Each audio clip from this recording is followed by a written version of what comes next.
Hello and welcome aboard the Gallant Says podcast live watch party for Rockets Warriors Game 6. Let's sit back. Let's watch along.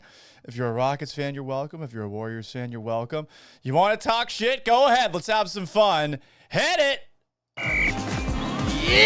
A radio show host in Seattle called Paul Gallant. Paul Gallant's wondering the same things a lot of people wonder. You are definitely living in the hindsight world today, Paul. Do you feel there's been a consistent theme with the interceptions? I think every interception really has a different story. I was just kind of curious what Paul gets to say. Paul Gallant, what the hell is wrong with you?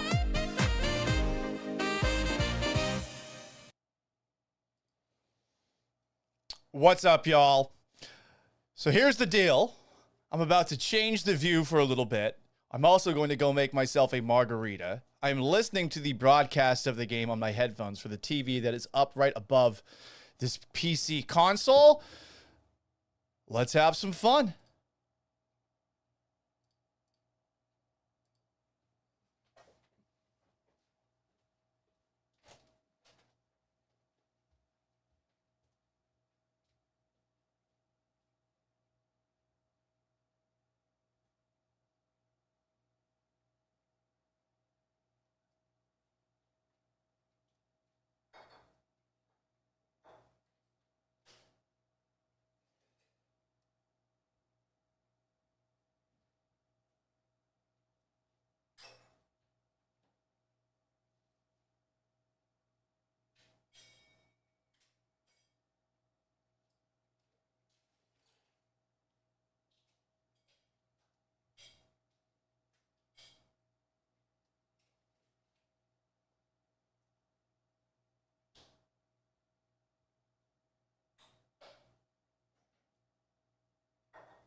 All right. How are the audio levels doing? We doing all right over here? Pump it up. We good?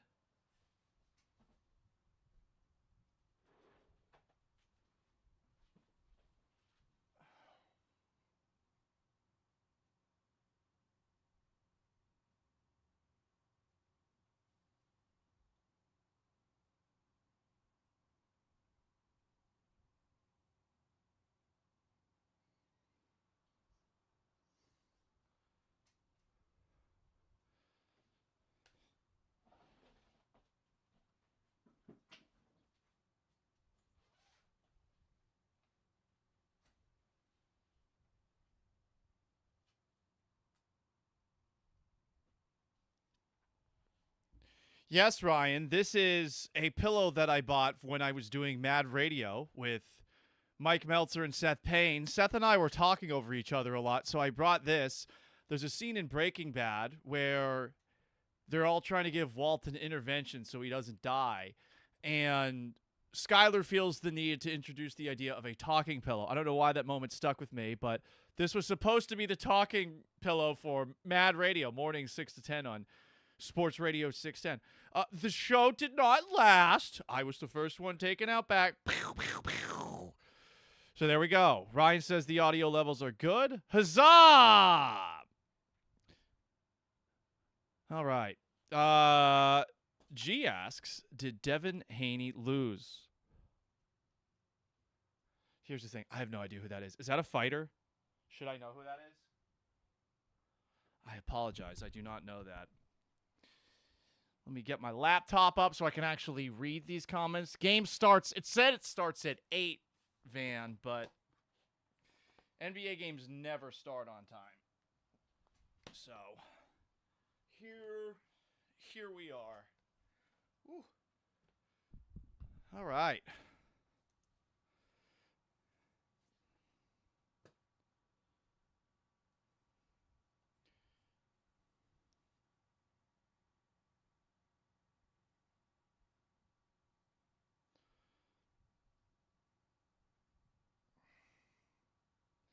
Wonder how many bangs we'll get from Mike Breen tonight. All right. And we are here. And then we're going to open up Restream so I can actually read the comments because it's very far away right now. G says he's somewhat of a boxer. Well, that's fun. I'll be honest. I'm a real dum-dum when it comes to all things fighting, and I'm generally the last person aware of any fights. People used to get very mad at me for this, specifically someone that used to be like a producer for...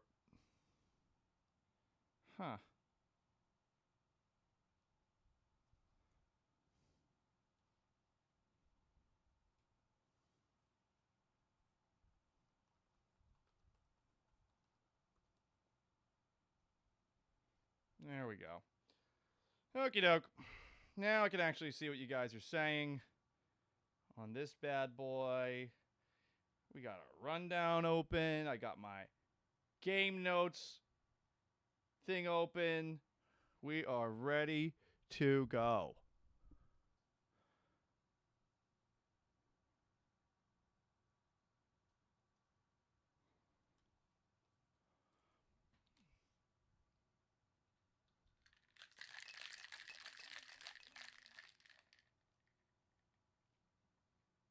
Steph Curry has one foul. Interesting. Very #interesting. We have a margarita. Yes, that is tahini on the glass. The key to a margarita for Paul Gallant is... That's a not ideal shot, Alprin Shingun. The key to a Paul Gallant margarita is fresh lime, along with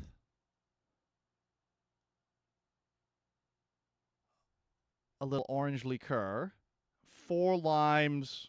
Wait, was it 4? Was it 2? And get this, tequila. Ooh, nice dunk by Shingun.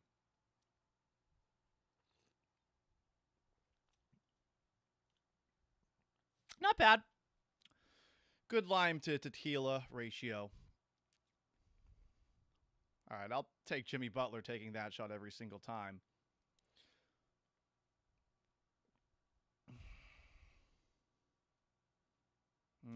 Green with the step back 3, and that was at least attack mode, but James Harden-esque no ball movement possession.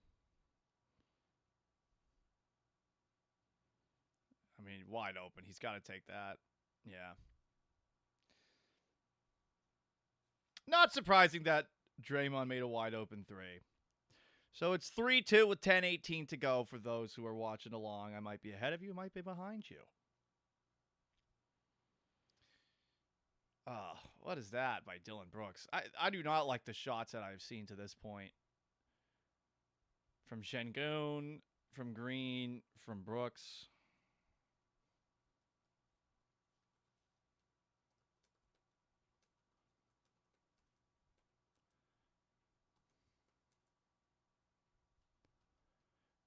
Wide open on that one, too. I mean, you're going to let him take wide open shots. He can make them. He made 6 in, game 6 or 7 of the finals that the Warriors lost to the Cavs. So, respect him a little bit. Oh, Jalen, what the fuck is that, dude?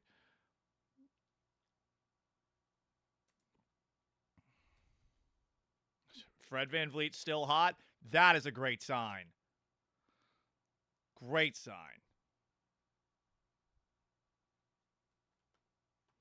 Doris Burke is noting that it's quiet. I thought it was loud in San Francisco. Interesting. Hashtag interesting.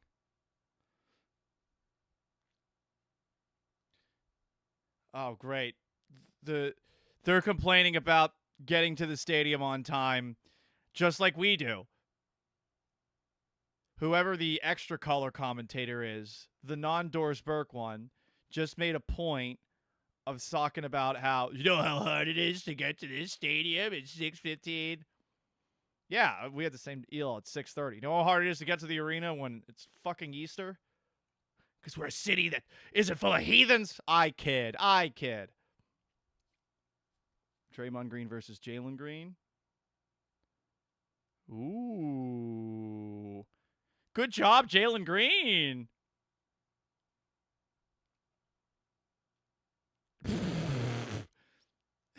I love how Draymond's like, I can't believe he called that, as he grabs him by the head and throws him to the ground.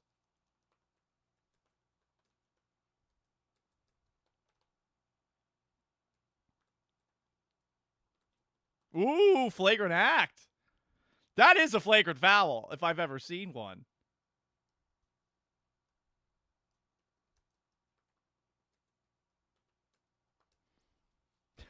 Ryan Lots of Texas says Green doing goon shit. But not the gooning that the kids do these days.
Draymond, you grabbed him by the fucking head, dude.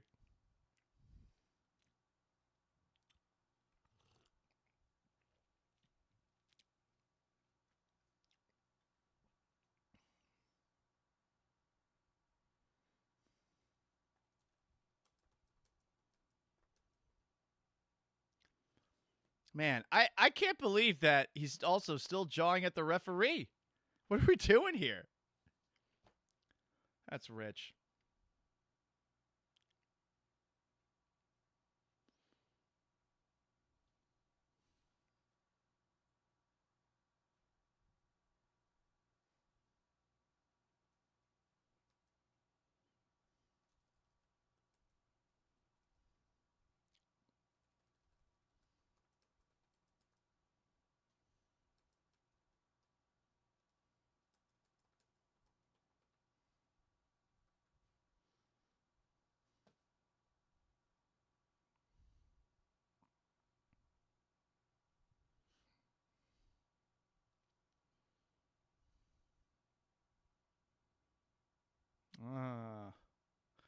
All right.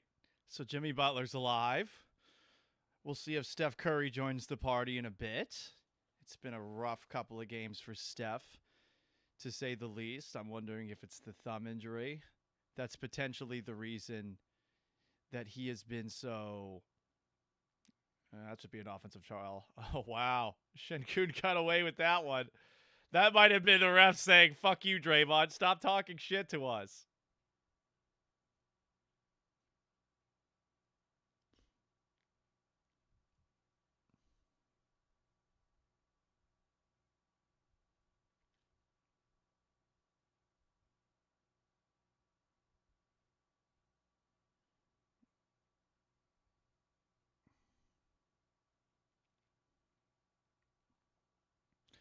That wasn't smart by Thompson. Ooh, threw it too hard to Payton right off of his hands.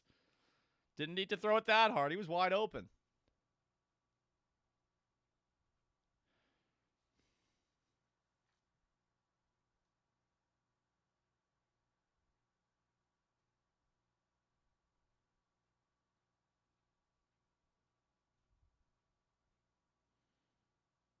That looked ugly. Man, they've been front ironing a lot to this point. Don't hit him. Smart. Brooks was smart there, not going after Butler like he did a couple of games before.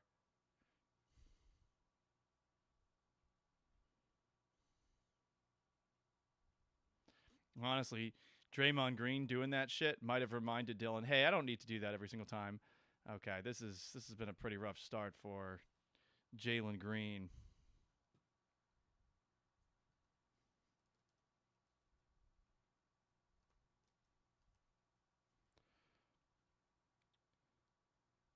You can also follow along in written form on X, Gallant says. Huh.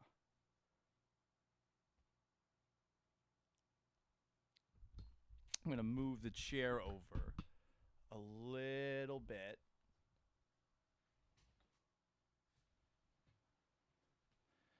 There we go.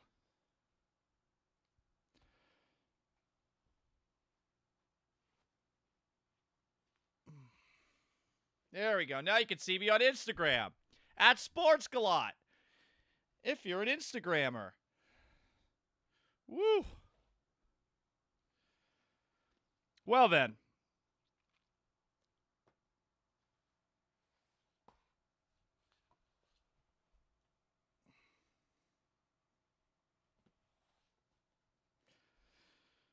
Oh. So what are we thinking, people? There's so much cat hair in here. That's what happens when you got a cat. It gets air everywhere. It's all over this microphone. Absolutely wild.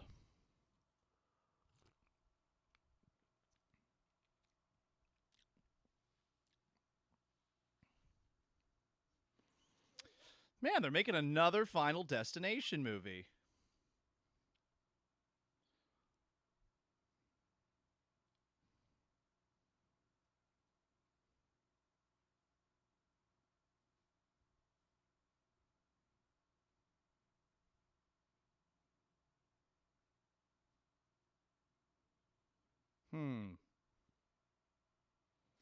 Ryan says, the world needed another Final Destination movie. When was the last one that came out?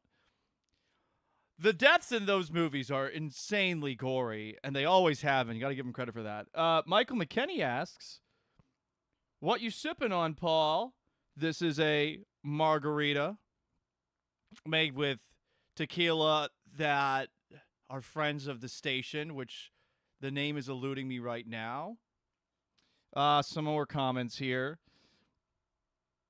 Michael McKenney asked me what I'm sipping on. Johnny saying, manifesting that 2015 Clippers 3-1 comeback. Don't forget about the 1995 3-1 comeback against the Phoenix Suns, Mario Elie and the Kiss of Death. We were playing highlights of those Game 6s and those Game 7s for those respective series on the show today. Pretty good start to this point for the Rockets, y'all. Pretty good start. I am surprised that Draymond did not get a technical. Because, I mean, they've done that already where they've given him a flagrant and a technical for the same play. Actually, wait, no, it wasn't the same play. It was within minutes of each other, so it felt like it's the same play.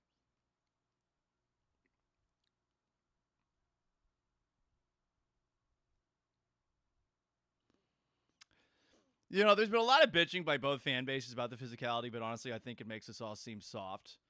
Like a bunch of betas. Like, can't Rockets and Warriors fans agree that this series has been a lot of fun to this point? You know, you don't like the other team. It's physical basketball. I've loved it. I know it's not everyone's cup of tea, but I like a little football in my basketball.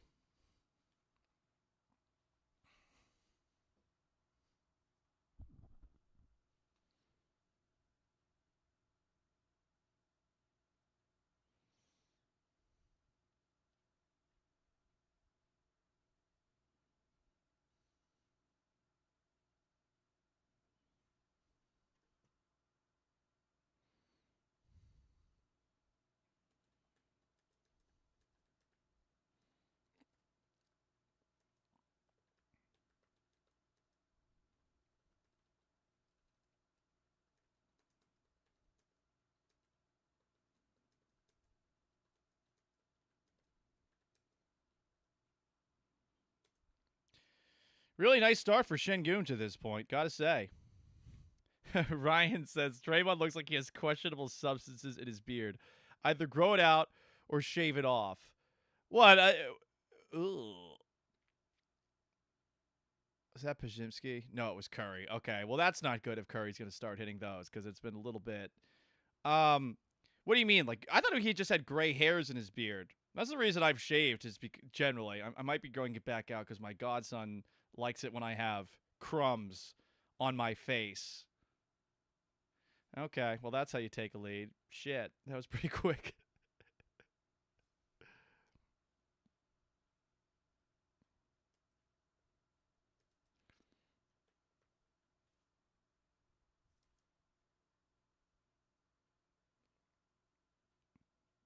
That was a terrible shot by Thompson. Thompson has been struggling.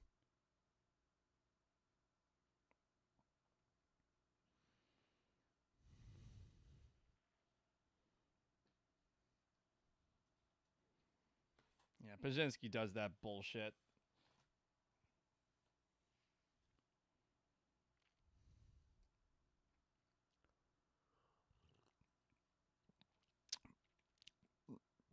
Avi Lieberman asks on Instagram, Paul is the greatest baseball mind in Houston.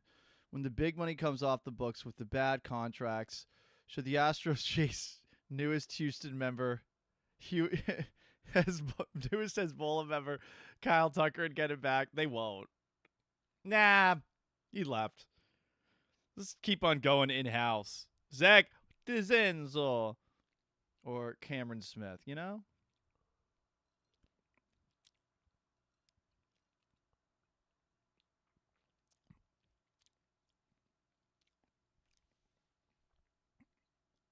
Nice. There you go. Thompson with a nice little steal there from old Steph Curry. God, Pajimski's face is just not a nice one to look at. And it's entirely because of his hair and his beard. It's, as I've said a bazillion times, it's probably gotten into overkill. He looks like he's cosplaying as Dylan Raiola, cosplaying as Patrick Mahomes. It's like real, like TEMU knockoff of TEMU.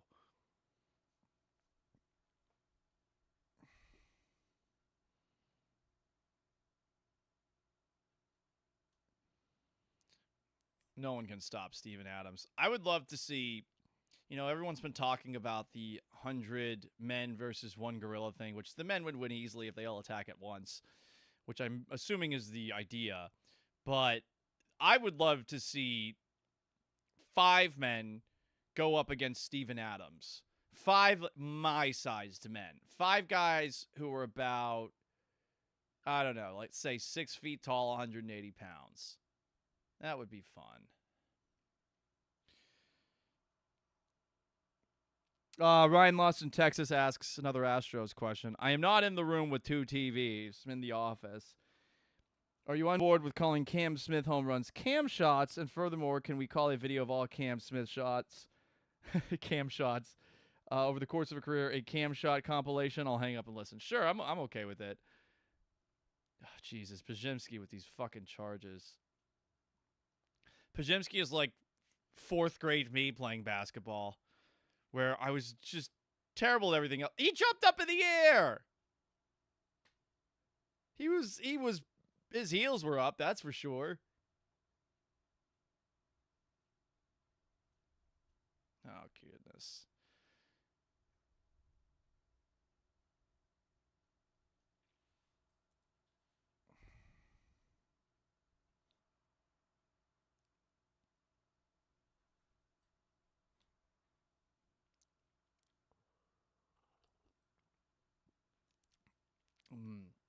All right. Good foul drawn by Van Vliet. For those who are perhaps just stumbling into this, you should watch the game along with me. Watching it on the streaming app, so a little bit behind everybody. But the Warriors currently lead the Rockets 16-15.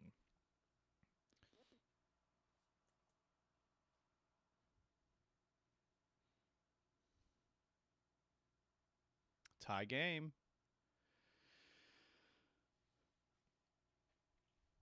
I like how they're showing the Bay part of San Francisco and not the streets of San Francisco. The ones covered with human shit.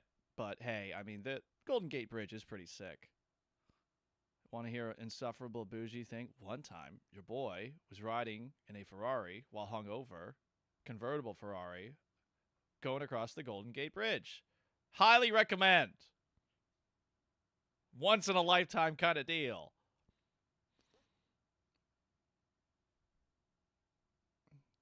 Moses Moody. Honestly, just sounds like a made-up name, but one of many Golden State Warriors that are a sign that this is not the same team. Fred VanVleet cannot fucking miss. Let's go. 2 threes for Fred already. That's a really good sign. That was the thing I was wondering about for tonight's game. Can Fred keep on shooting like that? Yeah, Moody, Pajemski, these guys are nobodies. He checked Fred VanVleet. Ooh, he got the rebound.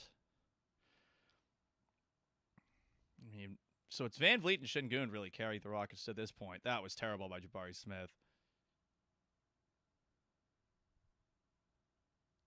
Yeah, there's so many guys on the Warriors that are just like such a reflection of that they're not the same Warriors team anymore. And it's very annoying when any of them score. Post, Pajemski, Moody.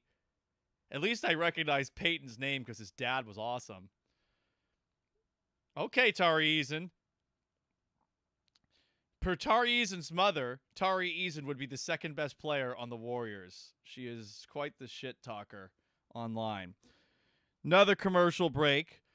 23-21 Rockets with 2:07 to play in the first quarter. Let's take a look at the stats, ladies and gentlemen, as the Houston Rockets look to try and make history for a 3rd time, coming back from down 3-1 to win a series like it's 1995 or like it's 2015. I'm told it's raining a shit ton outside, so some people believe the flooding might be good omen, like it's the 2015 series all over again. So that's fun. Van Vliet leading the way. He's got 8 points, 2 assists, and 2 rebounds. By far the Rockets' best player at this point. Şengün has 8, but he's sitting on the bench currently right now. No rebounds for Şengün to this point. Thompson's got 3 boards, an assist and a steal, but he's also turned it over twice, 0 points. Dylan Brooks, scoreless. Jalen Green's 0 for his first 3, missed his 2 3-pointers. He did hit the 2 free throws on the flagrant foul by Draymond Green. Steven Adams and Eason have 3 and 2 and 3 off the bench respectively. What else? Butler's leading the way for the Warriors. He's got 6. Steph has hit 2 of his first 3 shots. He's got 5. And then the rest of the points have been scored by Moses Moody, Quinn Post, Gary Payton II, and Draymond Green. So there you go, everybody. 23-21 with 2:07 to play in the first quarter. Now you got a little montage about Jimmy Butler's impact on the Golden State Warriors. They're playing all those clips of Jimmy calling Steph Batman and calling himself Robin. What man would admit that they're Robin, even if they are talking about Steph Curry relative to them? I don't like that they're showing the promo and it's featuring all Warriors for Game 7, if necessary, for Rockets Warriors. Let's show a little bit of both, huh? What else do we have here? Some comments we've got on YouTube. Joining along. Tari's mom is a great follow. You should see her when she's mad at him. You're right. She does talk shit about her son from time to time online. I don't think she liked that play where Tari got past midcourt, lost his footing, and then just threw the ball straight up in the air behind him. Emmanuel Gutierrez says, calling it, if the Astros pull a win, the Rockets are winning the series. Well, that's a very easy thing to call because aren't the Astros playing the godforsaken Chicago White Sox tonight? I don't even know what the score of that game is. Honestly, I think next time I do a watch party, I'm going to do it from the 2 TV rooms so I can watch both games. But we are completely focused right now on the old Rockets Golden State Warriors game. Wait a second. The Astros are losing to the White Sox? What the fuck is this? Was it another? Fromber gave up a home run and 4 earned runs. ERA 4 on the year. Now it's 4.39. 4 going into this game. How's the Astros offense doing? Yainer Diaz at least has a couple of hits. Yainer Diaz getting those 2 hits and Christian Walker getting hit. The Astros don't have anyone batting in the 100s in their lineup anymore. How about that?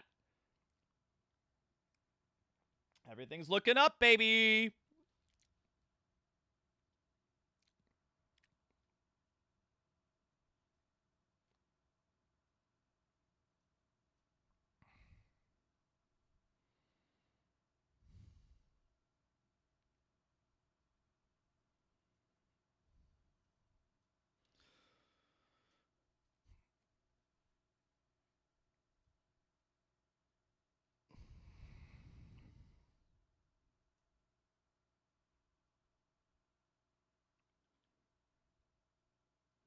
Man.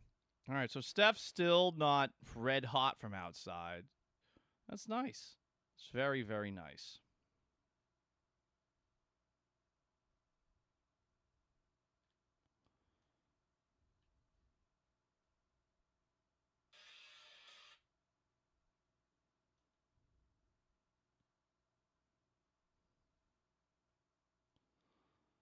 All right, Steven. Ooh, Şengün, man, he really sells it.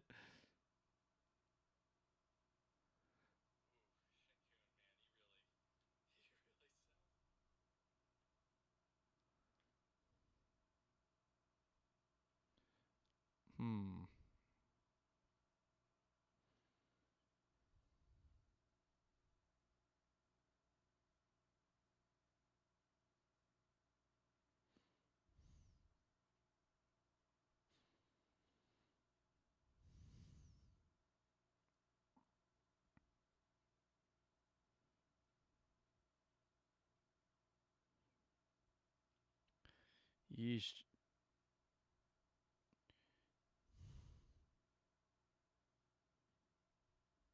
Now that buzzer was early on the shot clock.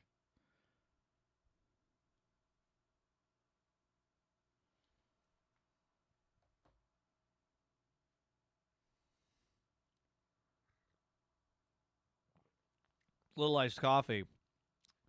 Because Rise, everybody. RIIZE health.com. Promo code 975 for 20% off your first order. Yeah, that's right. You'll rise up, you'll rise up, you'll rise up. Let's go. Steal, dunk. Let's go, Jalen. I need more of that. Let's get that confidence going.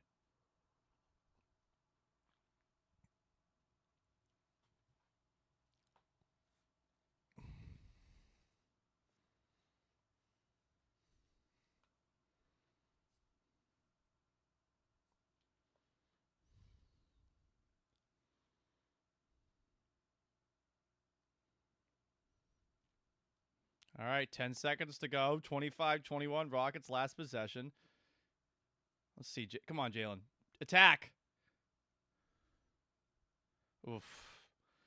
That's a rough last shot. All right, end of the first quarter. It's 25-21 Rockets lead.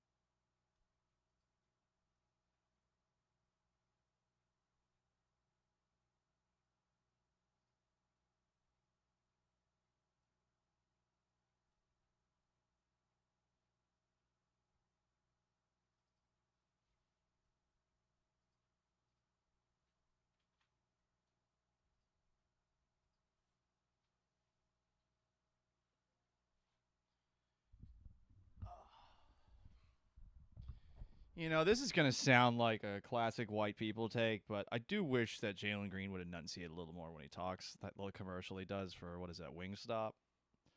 Just a thought. That was a terrible last possession by Jalen. But he does have a Wingstop endorsement, which is honestly rather surprising, just given the whole he hasn't done much yet. Anyway. How we feeling after a quarter, everybody? You can comment along on YouTube at Paul Gallant, on Twitch at Gallant Says, on Twitter and X at Gallant Says, on Facebook at Paul Gallant Sports, and on Twitch at Gallant Says, also on Instagram at Sports Gallant. How we feeling right now? The Rockets are winning. Steph Curry, relatively tame for now. The Warriors have 6 points from Jimmy Butler, 5 from Curry. Curry is 2 of 4 from the field, but he's 1 for 4 from outside.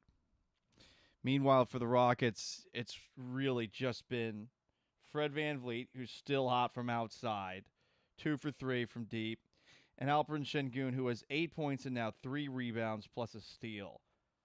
But they're going to need more guys to step up the rest of the way. David N. says, I'd watch that Wingstop commercial on repeat if Jalen Green wasn't playing like ass again. Yeah, this one, I thought he played pretty well in Game 5, but he banged up his knee. He does not look good today.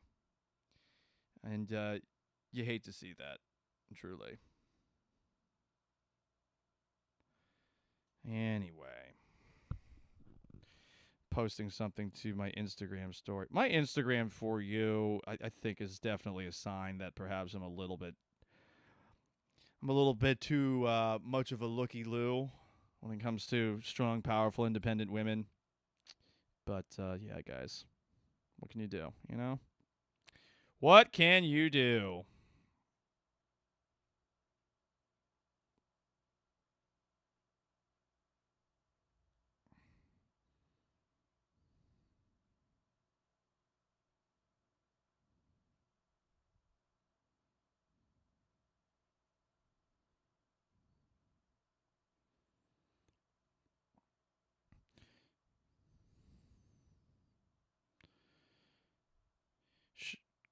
Udoka said at times Green has to be the decoy. Oh, I get that, but I don't know. There's a certain point where maybe do the Warriors just stop paying him any heed?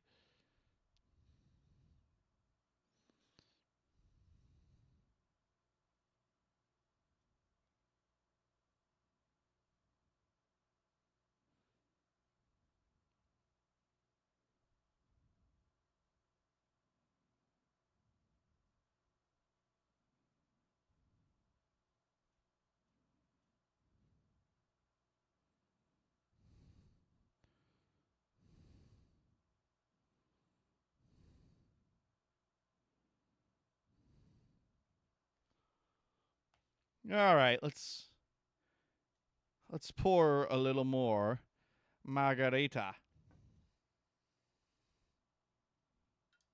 That's not good.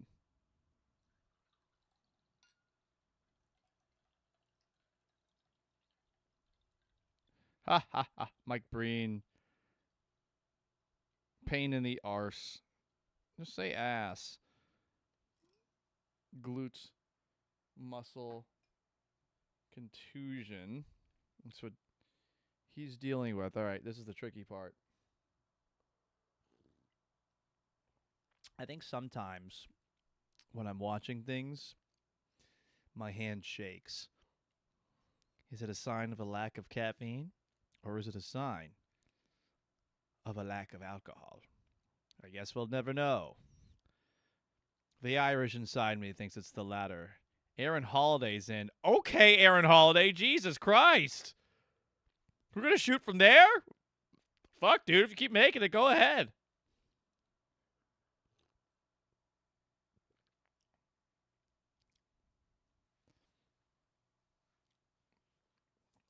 Yeah, that's not good. Don't get caught napping there, guys. Come on. What are we doing?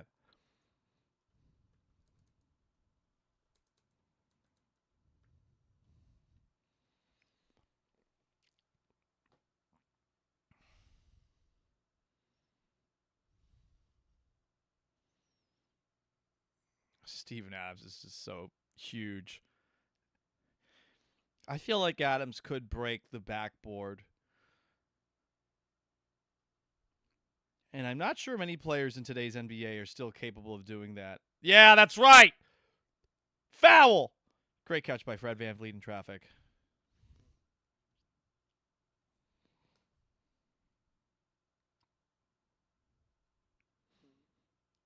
There is a part of me that wishes that this was on TNT so we'd get Kevin Harlan. Alas, earwax.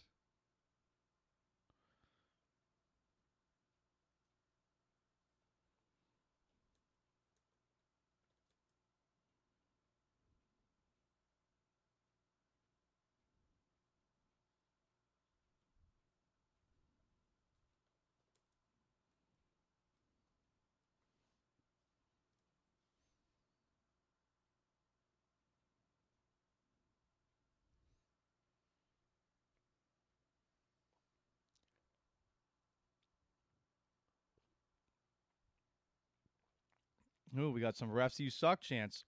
Guys, Draymond is still in the game. Like, they don't suck that much. Rockets up the most they've been up. 7-point lead. HJII asks, what did I make for dinner, Paul?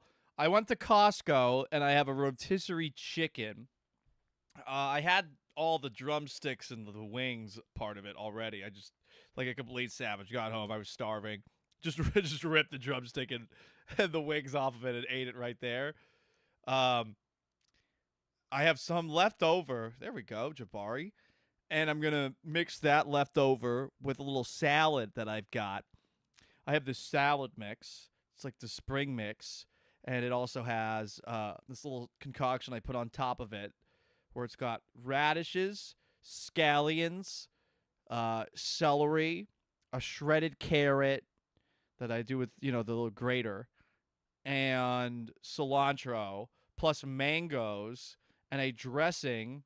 There you go. Nice stop by the defense there. A dressing that's made out of lemon juice, olive oil, Italian seasoning, and mustard. And I shake it up every single day. It's really good. So you blend that with the chicken. It makes your salad taste pretty good. It's healthy. And your boy's a bit of a healthy eater because he's a vain little metro boy who likes to look his best at all times. And I very rarely eat unhealthy stuff. I drink a lot, so you got to make up for that somehow. I'm thankful for my good metabolism. All right. A Costco chicken is always good. $4.99 for the rotisserie. I didn't know that. Also, chicken breast, you can get 12 chicken breasts for like $25. It's a great deal. I hope the chicken's okay. I doubt it is. It's probably on some like chicken farm and they're treated like absolute dog shit. Jesus, Draymond, what was that? What are we sipping? This is a margarita. This is number 2. Got a little tahini on the rim. What I do is I put in orange liqueur, tequila. Draymond talks to the refs so much. It's crazy they don't give technical fouls. And I usually put in 4 limes. I have one of those squeezer things. Just cut them in half. So it's fresh lime juice with ice, tequila, and orange liqueur. Nice pass. Man. Thompson still hasn't hit a shot. Steven Adams, big offensive board there. Warriors just call a timeout. 36-30 Rockets. Pretty good start, guys. Pretty good start. I'm feeling pretty good. I don't know about y'all.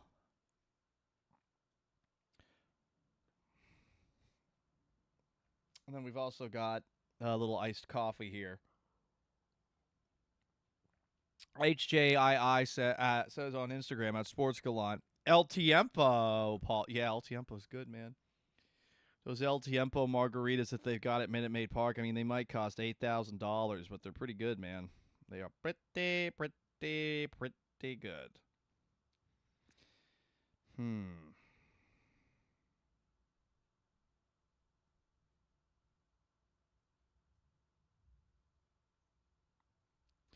This is a funny tweet by Josh Innes. Draymond is the dude that shoots someone for honking at a red light. I don't think anyone's done that. I don't think Draymond would be the first to make that happen either. I feel like Draymond's somebody who would probably just drive through a red light 6 seconds after the light is changed because he believes the rules don't apply to him, and then if he got pulled over, he'd yell at the cop and perhaps get arrested for that. So he's basically every Houston driver, minus the yelling at the cop part. Because I don't think cops even pull people over for blowing through red lights these days. What other comments do we have? G wants Jalen Green to get downhill. Johnny says, dope series. Physical basketball has been great. I agree. I really like what I've seen to this point. It's been fun. It's been very, very fun. By the way, did you know that you guys can talk to each other if you're watching on a laptop or something like that? And the chat box to the right there. Isn't that fun? Isn't that so cool? I think it is. Emmanuel Gutierrez says, Astros comeback. Interesting. All right, 4-3 in the middle of the 8th. I do not have that game on my computer. Let's see how the Mariners are doing in the meantime. For those who don't know, the Mariners are in first place by 2 games, but they are playing the Rangers. Oh, my God. Jesus Christ, guys. The Mariners lead the Rangers 10-0 in the top of the 6th inning. And their pitcher, who I've never heard of before, his name is Brian Wu, has only allowed 1 hit through 5 innings. Damn. And by the way, the Mariners already swept the Rangers, And they took 2 of 3 against the Astros. HJIIR asks the question, do you think 100 Steven Adams could take a gorilla? Less than 100. We were talking about how many men would it take to take down Steven Adams. HJII says, I thought this was the Rangers' year. It feels like the people that make predictions for baseball seem to predict that anyone but the Astros are going to have a good year in the AL West the last couple of seasons. What's up, Only Big Fern? How are you? We're watching Rockets and Warriors. Watch along. Come hang out. What does that say? No woo, 10 woo.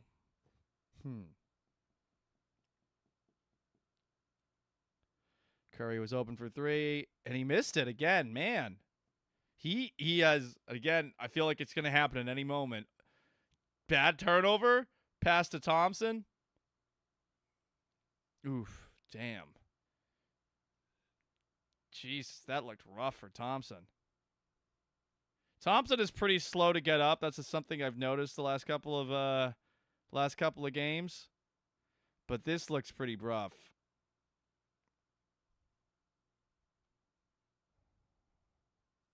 Ooh. I think Thompson hit his head on the court. Ooh, yeah. Thompson hit his head real bad on the court. Scary for both players. What the fuck are you talking about, Jefferson?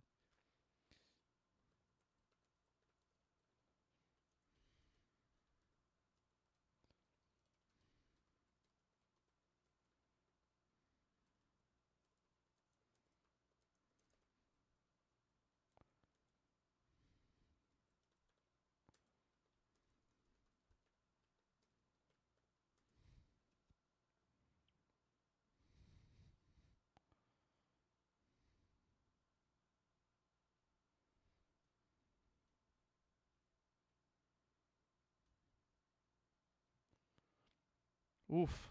Oof. Damn, man. Stop showing it. Ow.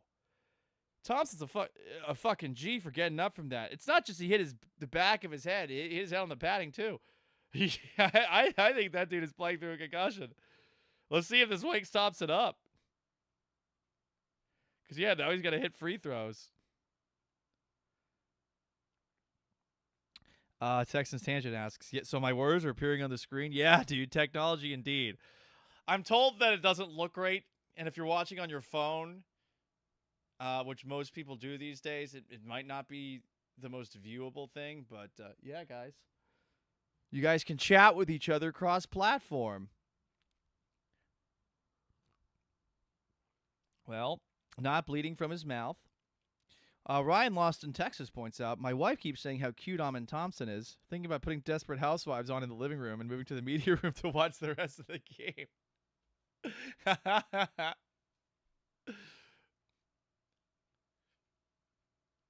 Ryan, you celebrated an anniversary recently, right? Was it 11 or something? I feel like I saw that on social media. Congratulations. That's a long time.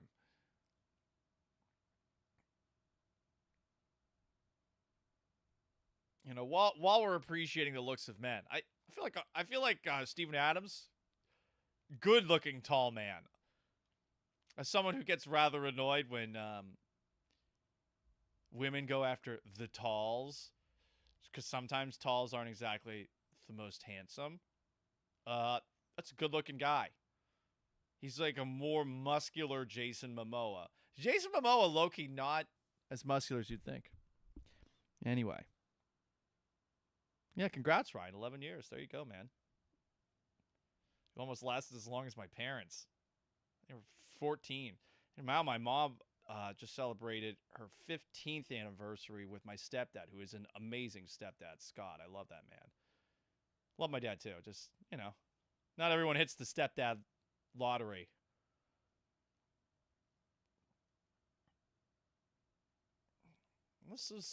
I like what I've seen these first 18 minutes. Not going to lie. I thought they had a 20% chance of winning this game, but, you know, no one on the Warriors is catching fire yet. There you go, Steven Adams. Yeah, what are you doing? Try to dunk on Steven Adams, you fucking idiot. Boom. Just kidding. Green is off. Ooh. Damn, I thought Adams was about to get a block and coming back in transition. So Moody's the guy that's carrying the Warriors right now. I think he leads them in scoring with 8.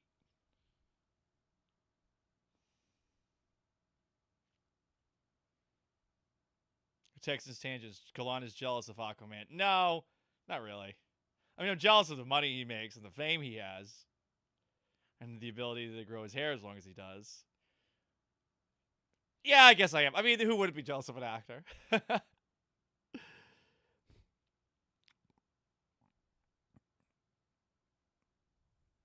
Man, Moody almost completed that dunk on Adams.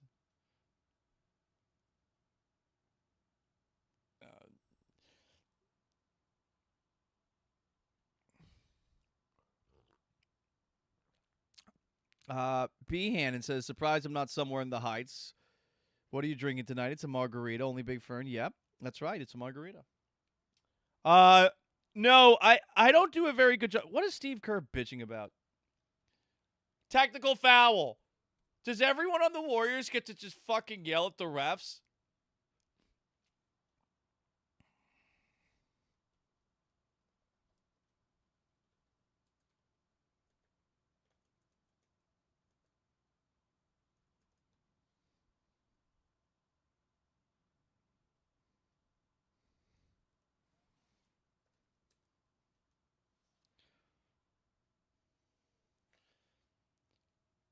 Hey, hey, Mike Breen. Dylan the Villain is no longer a thing. Did you read Kelly Eco's piece in The Athletic? Oh, you didn't? Because you're not fucking prepared, you Yankee. You Northern Yankee. Oh, I'm the next broadcaster. Blah. Kelly Eco wrote that today, and I talked about it in the article today. Okay, Tari Eason, 2 threes. Let's go, big boy. 8-point lead. Biggest of the game.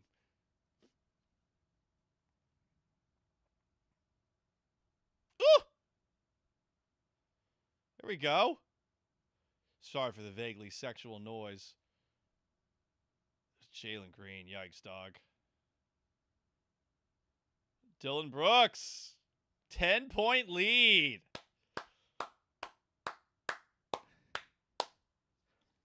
Ryan Lots of Texas. We hate carpetbaggers. Yeah. Fuck those carpetbaggers. He says he's got. Actually, you know what? I got on my wall right here. That's a Dave Andrechuk cover of when the Lightning won the Stanley Cup in the Sporting News magazine. So yeah, I've got a Celtics pennant there, Patriots pennant, Florida Gators pennant, Super Bowl 39 pennant, Seahawks pennant, Astros World Series pennant 1, Astros World Series pennant 2. Opening day towel, I got a Patriots opening day of 1997. Pete Carroll's first game as head coach of the Pats. Syracuse pennant. Man, it's quiet in San Francisco. You hate to see it.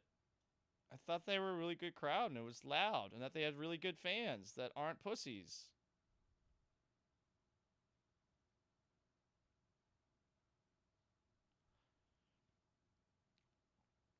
Man. Yeah, that's fun. Good. That's a jump ball. Pajemski's always falling on his ass trying to get an extra foul call. Oh, they called that a foul?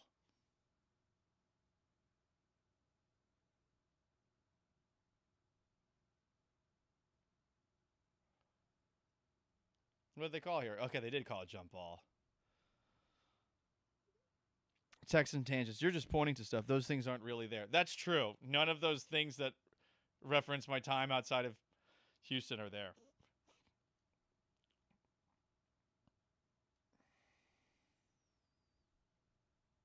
Flagrant.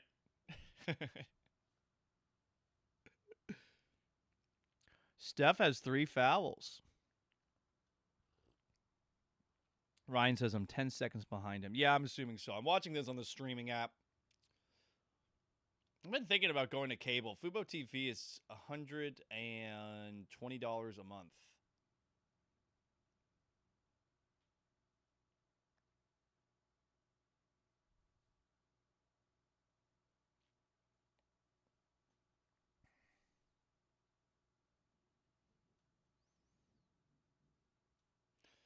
man. I wonder if it's the thumb or what. Like, it's got to be the thumb for Steph. 5 points. And it's the first half. And, of course, he can blow up any moment, and he's one of my favorite players ever. I'm not disrespecting him. But, I mean, he's just been off for the last 3 games. I say that right before he hits a 3. God damn it. Oh, shit.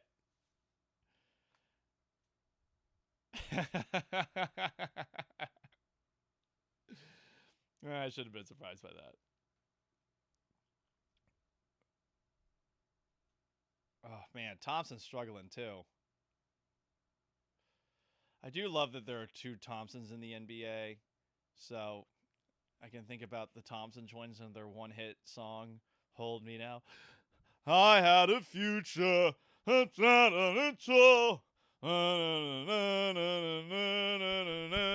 we'll laugh until dawn. Shengu taking a 3. What are you doing? Yeah. Good defense by Dylan Brooks. Oh my god. Fuck. Steph's waking up. Of course they count that. God damn it.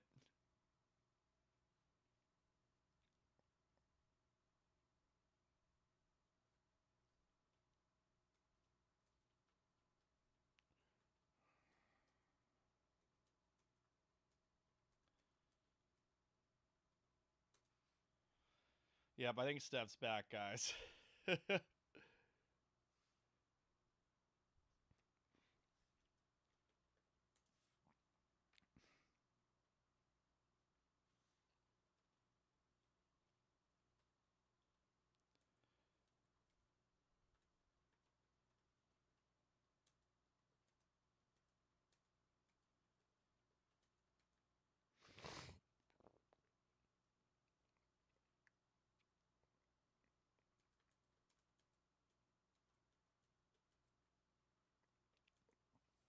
Texans Tangent says, don't jinx us, Paul. There's no such thing as jinxes, guys. Come on. We're better than that. Ryan liked the Thompson twins reference. Yeah, it's a good song. A very good song.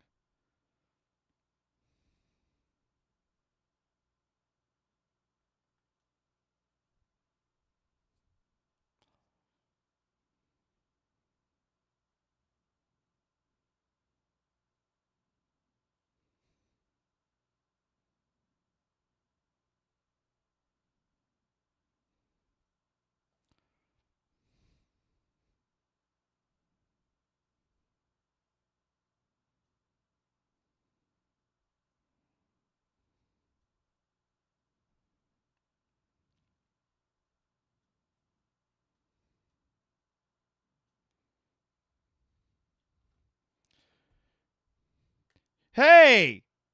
B. Hannon. Thank you for the super chat, B. Hannon. Wait a second. I got to play the button.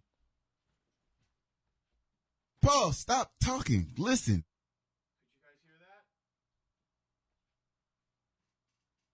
that? Okay.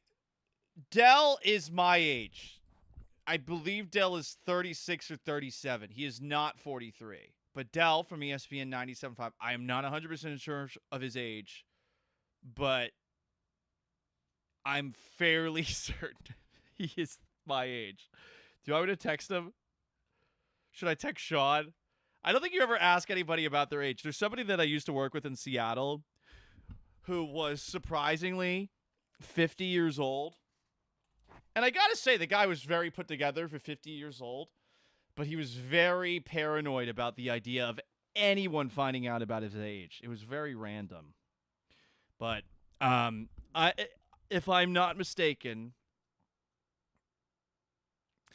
by the way, this is the first time. Today was the first day I realized that the Black Widow's sister is Florence Pugh. I thought that was a Russian. I thought Florence Pugh was totally different. I guess I so believed her playing that random Avenger that I thought that Florence Pugh was a Russian. I don't know if I'm going to watch that Avengers movie. Zach Styles, my dog. What's up, Zach?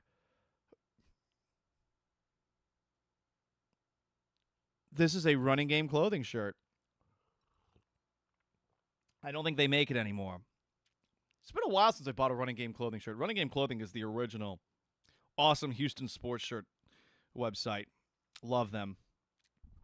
Sup, Hugh Dab? Yes, I am up. We're watching along together. The Rockets are playing the Warriors. B. Hannon says that Joel used to be the same way about his age. Yeah.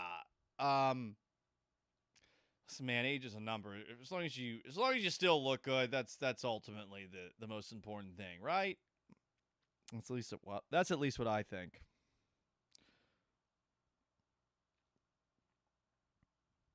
Here's a question.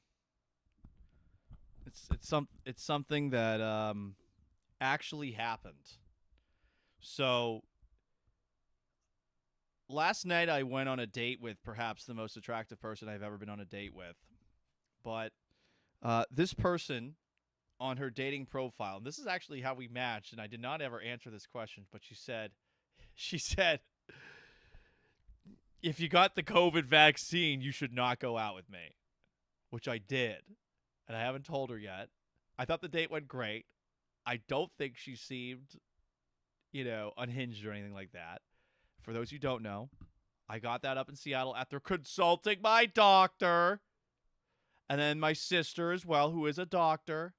My sister wanted me to get the booster when I went back up to Massachusetts to go and meet her son, my nephew, my godson. And when I got the booster, I actually got COVID, and then I couldn't come home for Thanksgiving, ironically. I've gotten COVID a couple of times since getting the actual booster. Again, I don't know much about all that stuff. But is that a red flag, or should I keep pursuing? Because, again, this is the most attractive person I've ever been on a date with, and I like to think that I've been on dates with a lot of attractive people. Would be very funny if she just popped in here, wouldn't it?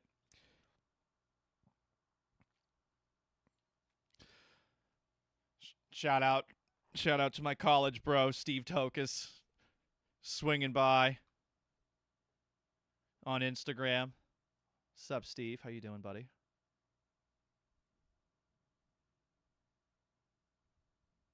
Huh.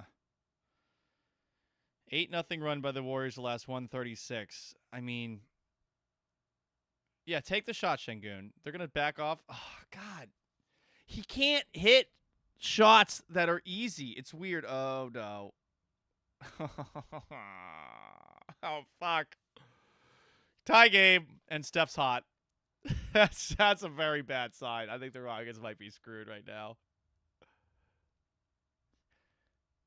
Like, Jalen can't do anything. Thompson can't do anything. Van Vliet can only do things when he gets open. Oh, man. Look how hard it is for them to do anything.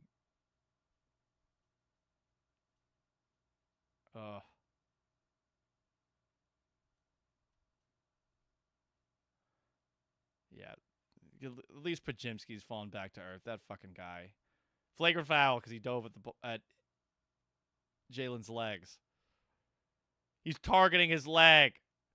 I'm being the Warriors right now. He's targeting. Nice pass by Fred. They needed that. Oof.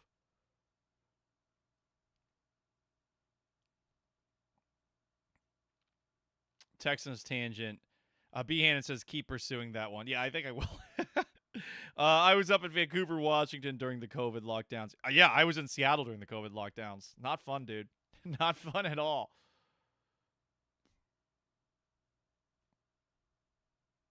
There's a late random buzz from the shot. Pull, come on, Jalen. Come on. Yeah! Let's go, Jalen. Sack up. Be confident after that. You're a good basketball player. Okay, there we go. Now Steph has cooled off too. Okay, this is a nice last couple of minutes. Hugh Dab asks, where is Arya? Good question. I imagine she is literally behind me in this chair.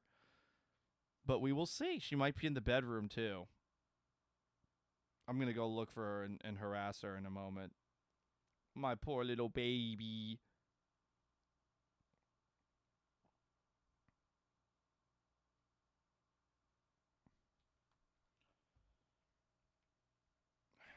I'm going to load up with another margarita, a little more iced coffee in a moment. Perhaps some water, too. Oof. Jalen, dude. That is the luckiest.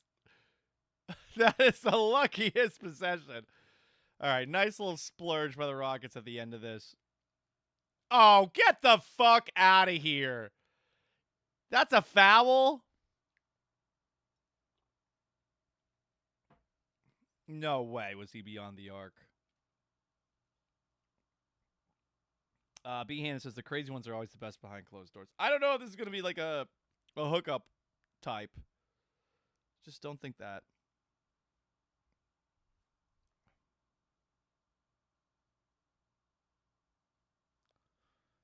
I can't believe that was a foul.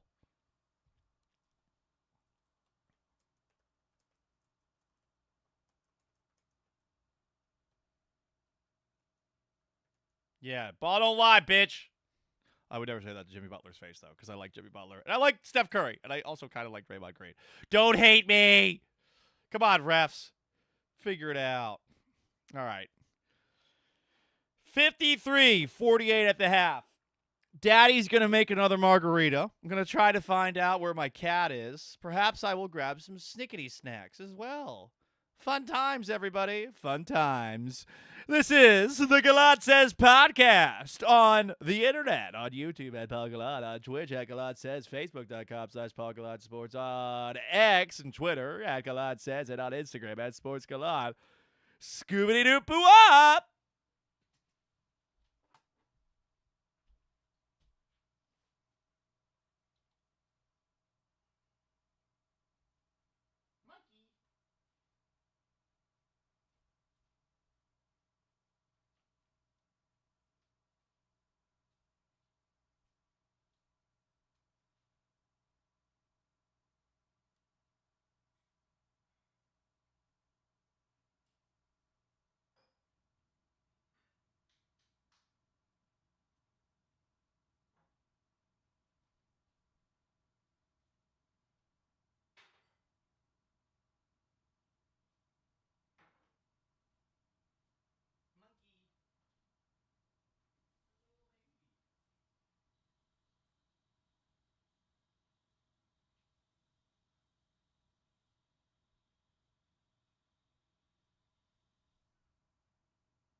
Paulie getting his snacks. I'm getting some Scooby snacks. Hell yeah. Made a drink. B Hannon asks, no bits on Twitch. I think there's bits. Hi, Jeff Wright. Sorry. Just making some snickety snacks. I think I have bits. I'll be honest, I don't really know how Twitch works.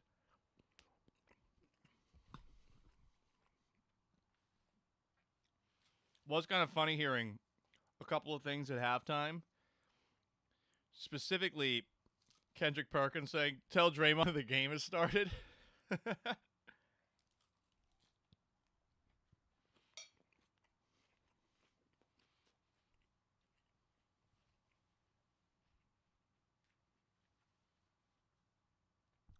I miss when Cologuard commercials featured a box that was talking to you, and this was a box that you would take a shit in and send in the mail.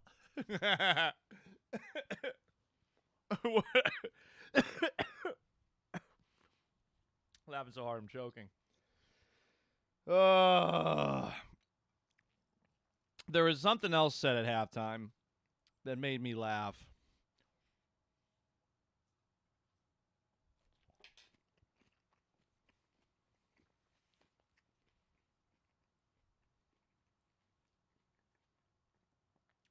Jesus.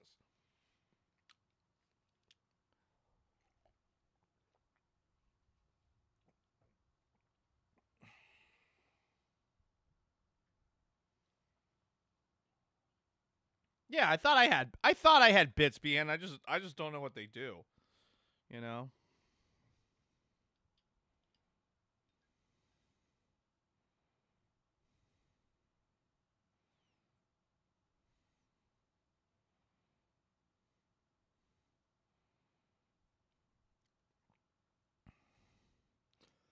Some of my friends are texting me about the referees. Not thrilled with what they have seen to this point.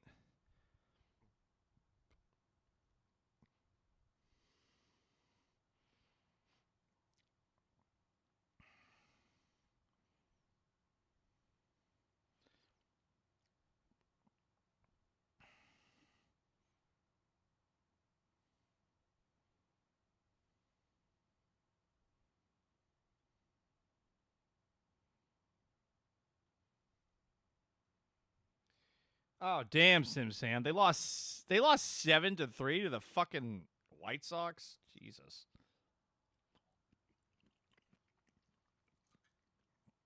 Fromber's got to figure his shit out.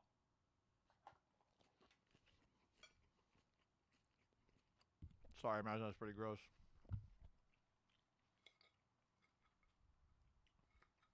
Rotisserie chicken. Amazing.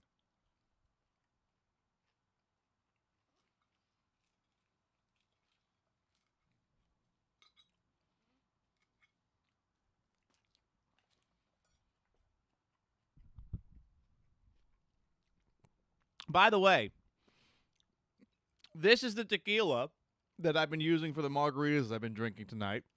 Blue Star Tequila. I like the bottle. Blue Star. 100% agave azul. I don't know what that means, but it sounds cool. It's unfiltered. It's full-bodied.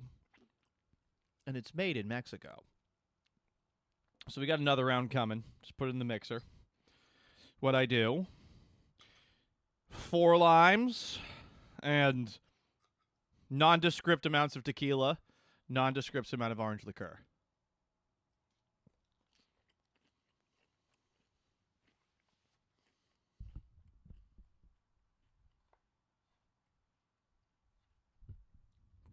Jimmy Butler's hitting threes now.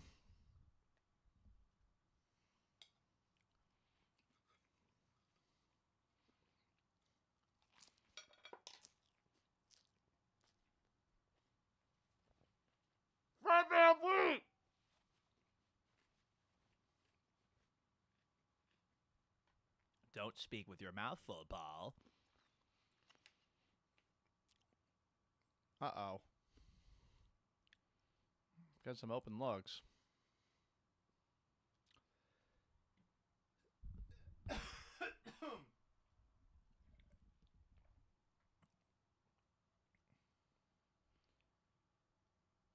Ryan Lost in Texas says, I once dated a girl who was full-bodied, best head ever. Does that mean that she was a heifer?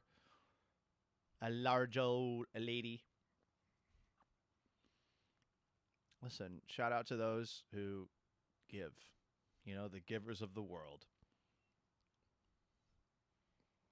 Sim Sam said, I had a ribeye and some cornbread. That sounds pretty awesome, dude. Good for you.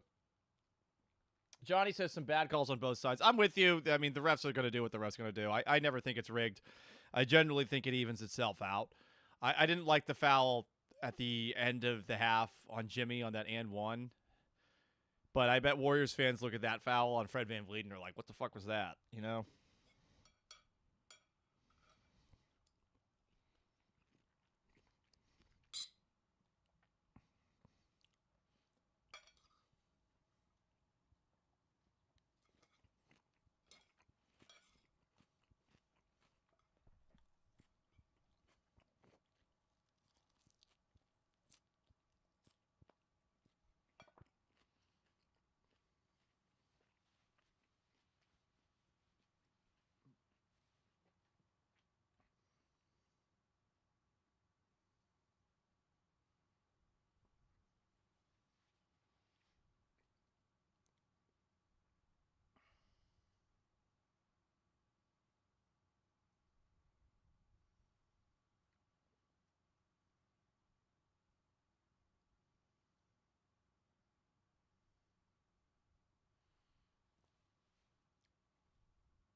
Jesus.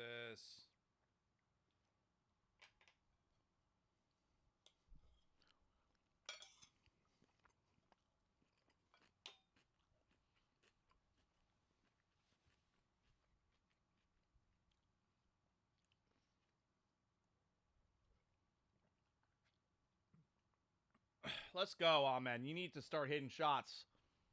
8 points for Thompson. Maybe the concussion has gotten rid of the tension. I mean, it's quiet here. I do not think that this crowd is anything special. I was told that the Warriors have like one of the best home court advantages in basketball, and maybe this is because they're not in Oakland, they're in San Francisco now, and they've priced out the fans, definitely. I mean, you win that much. That's what happens. It happened with Patriots fans. Patriots games used to be really loud when I was growing up, and then you go back and it was kind of a mausoleum. A lot like what it was, honestly, for the Astros in certain playoff games, like against the Twins.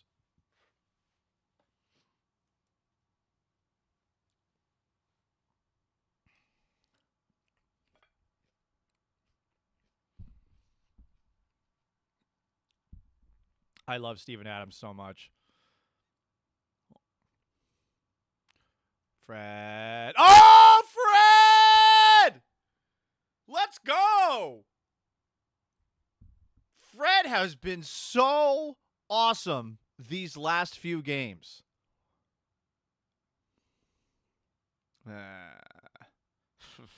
Steph. Honestly, contest it, like kick him. I don't know.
Jesus Christ. That's a foul?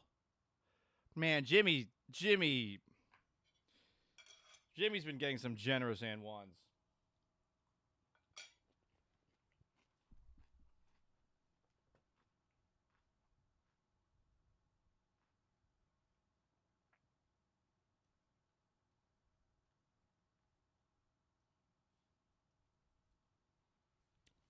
Ryan Lawson, Texas comments. Paul, long time, first time. Would you say that you cannot Steph Curry, you can only hope to contain him? I'll take your answer off the air. I'm just going to impersonate Mark Jackson right now, who's literally the worst analyst that ever happened. Like, just saying the most obvious shit ever.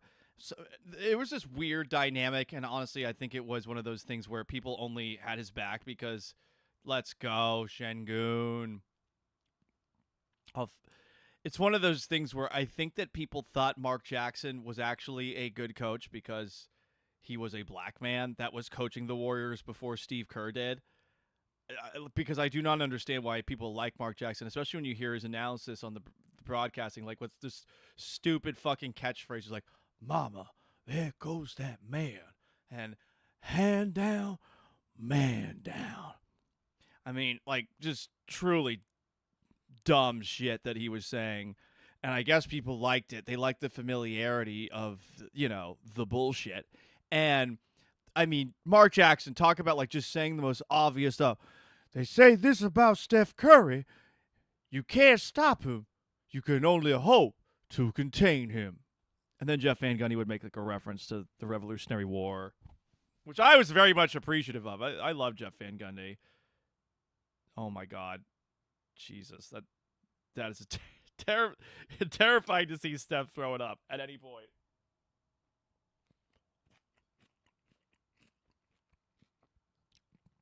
B. Hannon points out that Jalen Green is on the bench. Nope, that's Jalen Green right now.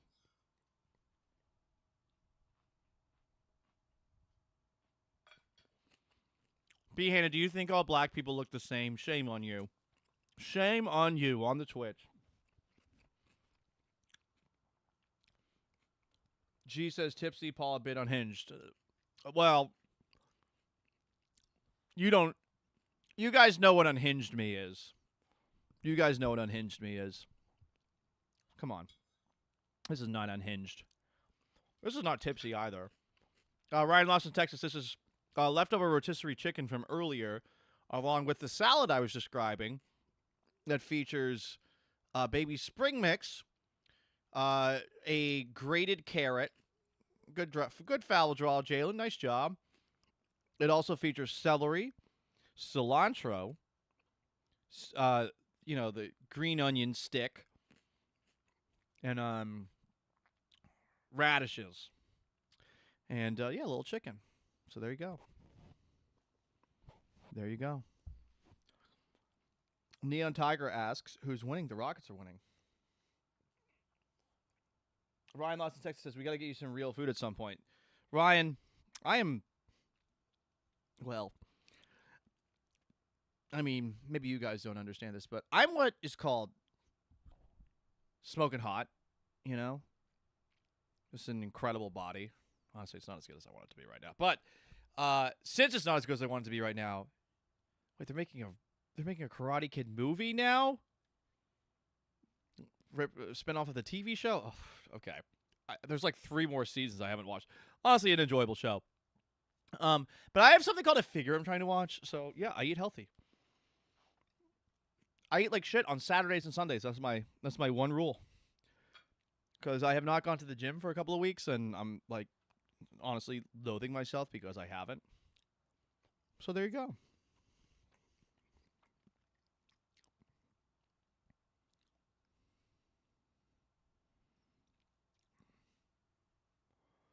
The ball, and I'm gonna dunk it. Da da da da da. Basketball. Give me the ball, and I'm gonna dunk it. Yeah. Great SNL skit featuring Tim Robinson. How did Tim Robinson not make it on SNL? Much better sketch artist than the majority of the folks that are on it. Same thing with Shane Gillis. Anyway.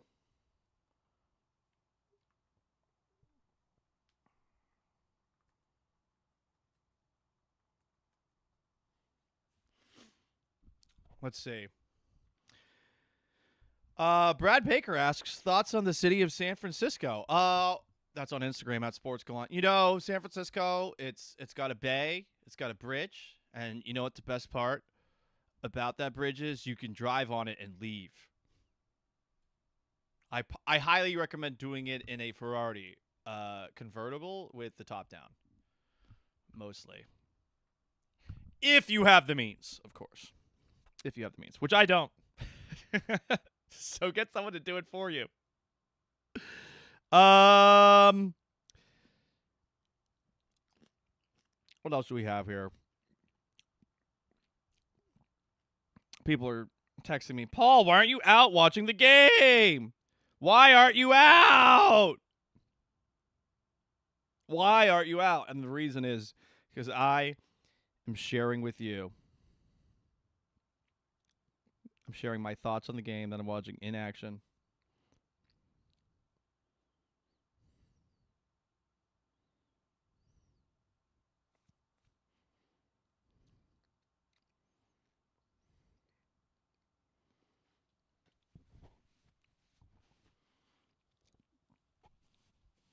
I miss Round Ball Rock though.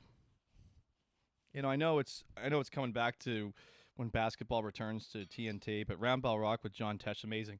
Look up the original, actually not the original. Look up, if you're ever bored, look up John Tesh live. I think it's at Red Rock. It might not be, but John Tesh, who's the guy who wrote the original version of Round Ball Rock, he's got like a bow tie on, he's got a vest on, and he plays a voicemail of the song that he sang to himself when he first knew that he had the idea for the song, and I guess he kept the idea for the song on this tape. So he plays like the tape recording of a voicemail, and it says, "This is the song that they play every time the Chicago Bulls go out and destroy a basketball team." And then they really get into it. Round Ball Rock live, John Tesh. Look it up. And watch the video. It's something else. Because Tesh, like when the drum starts beating in the background, he starts like dribbling. It's so fucking funny.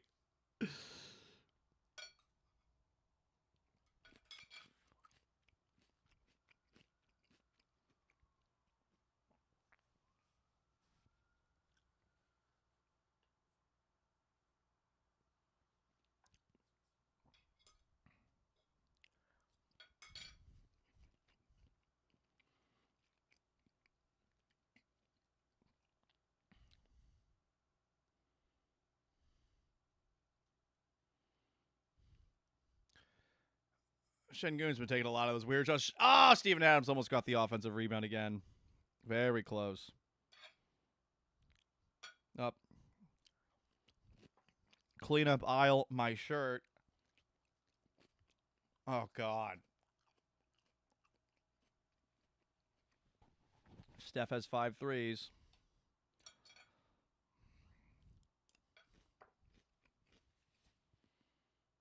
Here we go, Thompson. Let's go. Thompson's got 10. Yeah, that's right, Pajimski. Reality is a cold, hard bitch. Let's go, Jalen. Come on, come on, come on, come on. Top of the backboard. Hate it when that happens. Paul, why do you say you hate it when that happens? What, are you a three-point shooter? You constantly hit the top of the backboard? Shut up!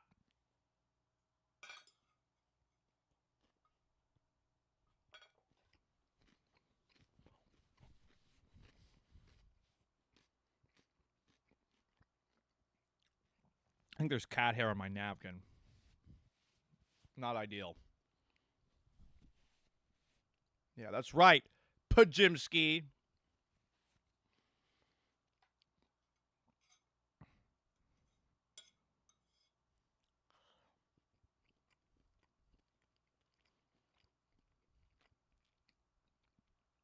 That was a nice play by Green.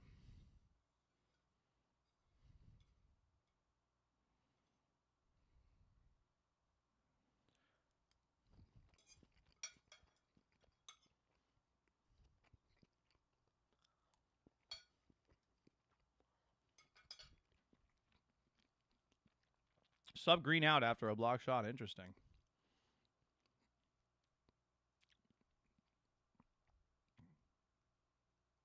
Oh, God.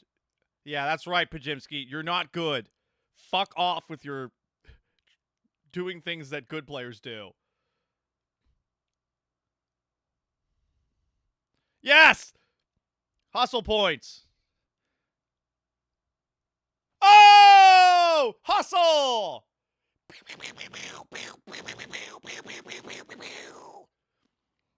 I like it when guys hustle, and then their hustle is rewarded. Because in basketball, you should hustle.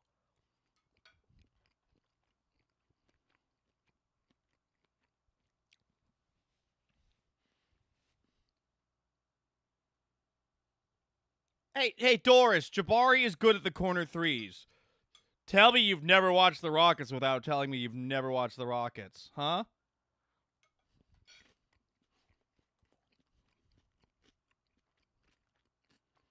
Oh, yeah. All right, well. He's going to hit those if he's wide open, wide open.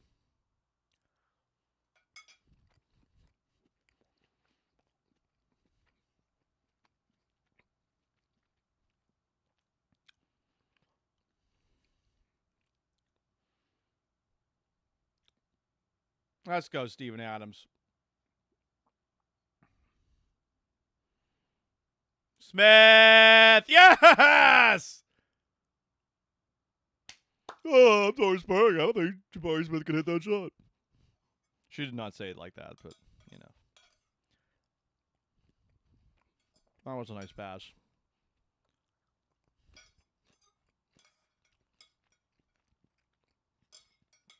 Okay. Well, we just finished our food.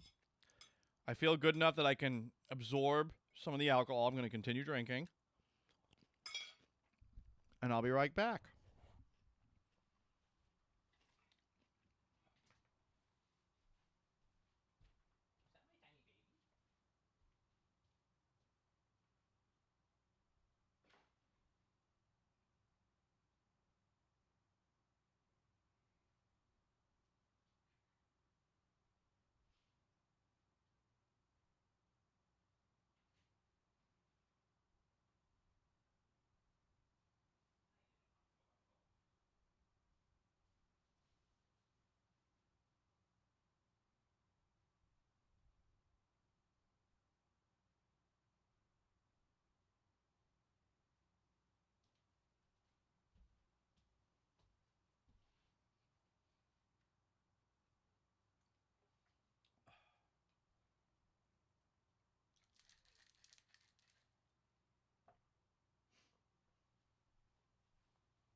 Everyone, Arya the cat has entered the building.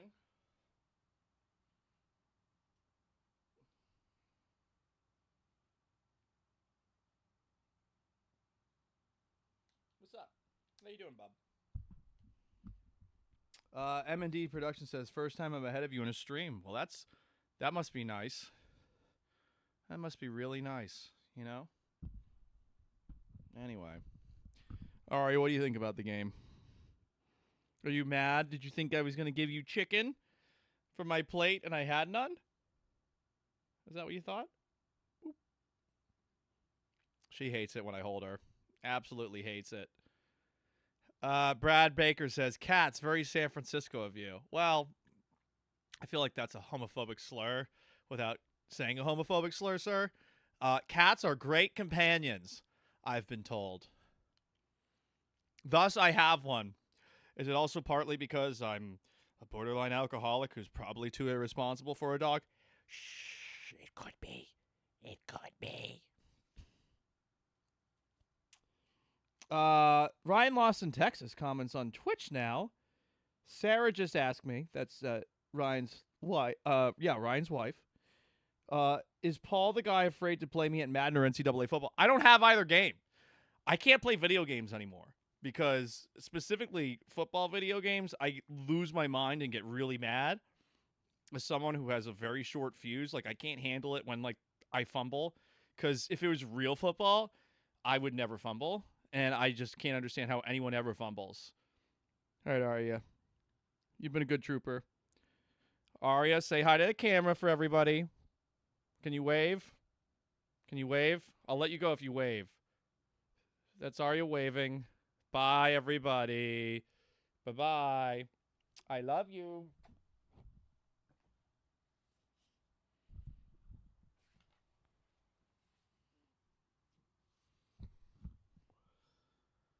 All right. There's a lot of cat hair in here. That's what happens when you pet a cat, and then you got a fan on top of you, and you also have an air conditioning duct that is blowing cold air directly on you.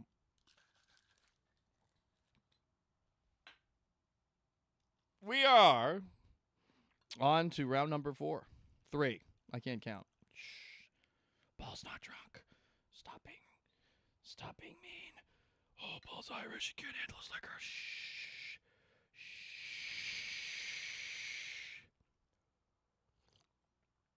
Johnny says he's getting back in Oblivion after the game. That's fun.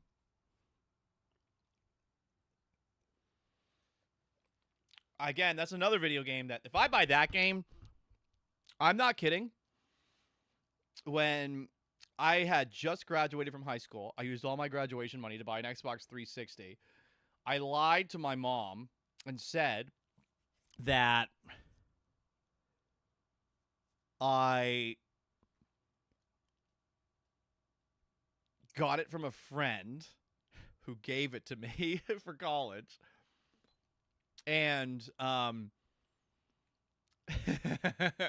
didn't. And when I first got the game, I bought the original Oblivion. And while my parents went on a vacation to Spain, I was by myself at their house for a week. And I just played Oblivion for like a week straight in my room.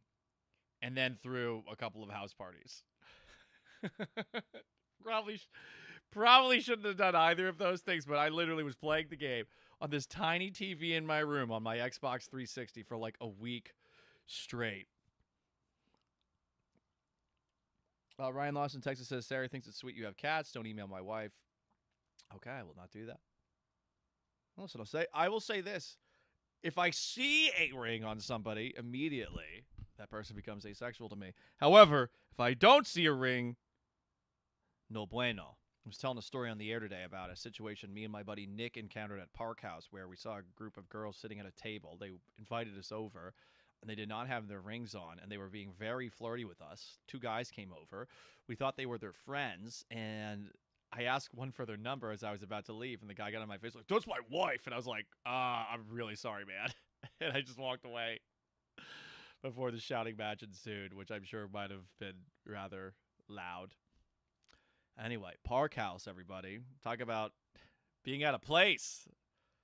Oh, yeah, Fred VanVleet, man. What a game he is having. What a last 3 games he has been having. Fucking Pajimski. That also sounds like a slur, by the way, right? Like an anti-Polish slur, and I believe he is Polish-American. Oh, they're doing Hacking Adams again. All right. Yeah, I mean, I get why they do it, because they have no chance when Adams is in the game. And they also have a bunch of guys that I'm sure they're okay with fouling out, you know? Come on, Steven. Let's make your free throws. Let's make the Rockets' free throw numbers look okay today. Oof. Can they start doing the granny thing? The Rockets tonight are 16 of 23 from the free throw line. So they're better than they were in the losses where they shot 58%, but they're worse than they were in the wins where they were shooting something like 80-something%. Something like 80-something%. Really specific journalism here.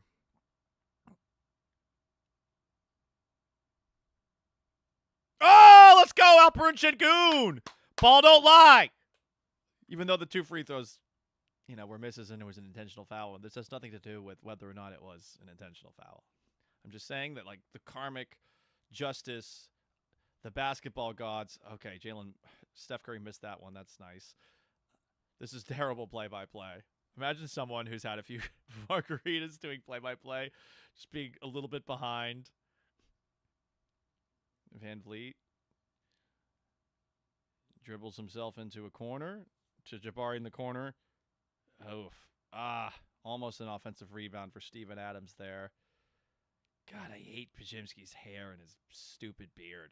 Who thinks that's a good look from a beard perspective? Like, I remember it was a big thing in the 90s. Ugh. Moody's been good tonight.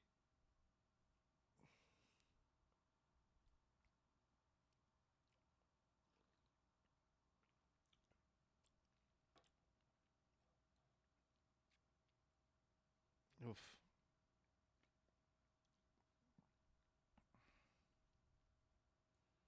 Nice pass by. Come on. There you go.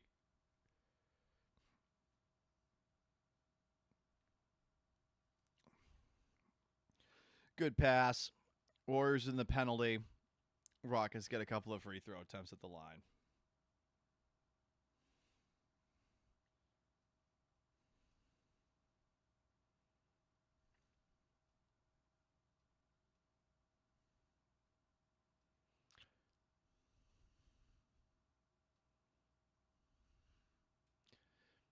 Hey, Doris. Shh. Shh. Thank you.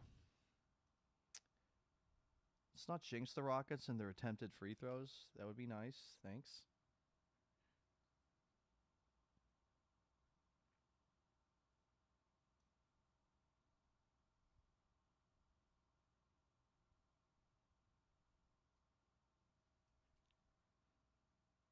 All right.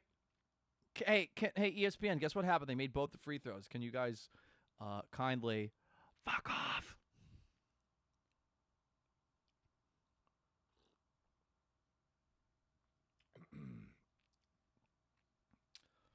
Was it a psycho move to go back and forth between a margarita and an iced coffee?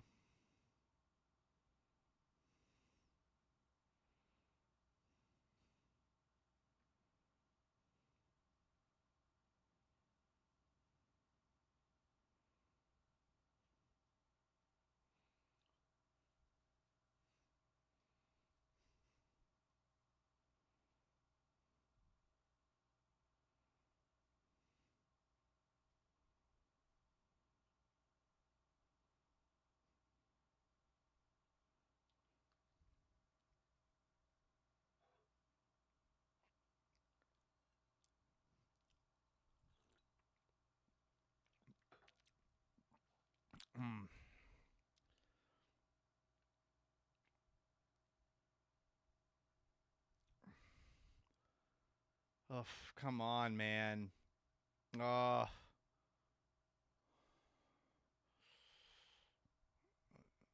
Oh, Steven. Come on, buddy. Slow it down. Texan Tangent saying, I'm going from wine to hot coffee. Are you doing an espresso there? What kind of wine you drinking there, bud? A little port? Perhaps a Cabernet? Yeah, Ryan, this has been a very sloppy end of the third quarter, for sure.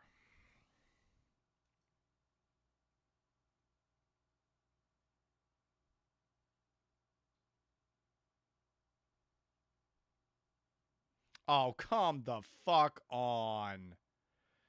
That is bullshit. That is bullshit.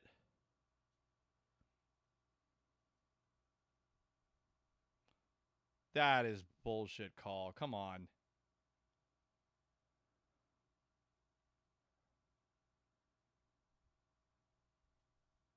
That's bullshit.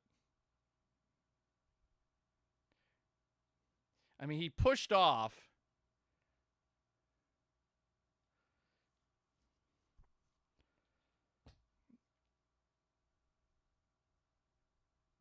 Turn game on for 2 minutes and made have to turn it off already, says Bob's for Texans Tainted says to Mark West Cab. Yeah, you might be opening another bottle in a moment. That one's bullshit. Come on.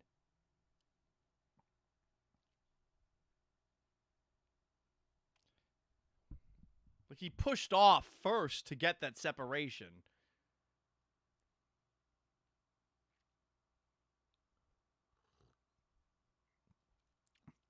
Jackson Cochran says, watching on YouTube and X, the X feed is 3 to 5 seconds ahead. Is that for me? Well, hey, watch it on X and give me a follow if you haven't already. At Gallant says, if you haven't followed me already, I take it personally.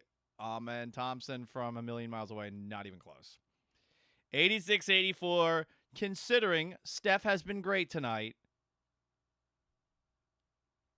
you got to feel all right about this, but I don't feel great. I definitely feel pretty nervous, pretty tense.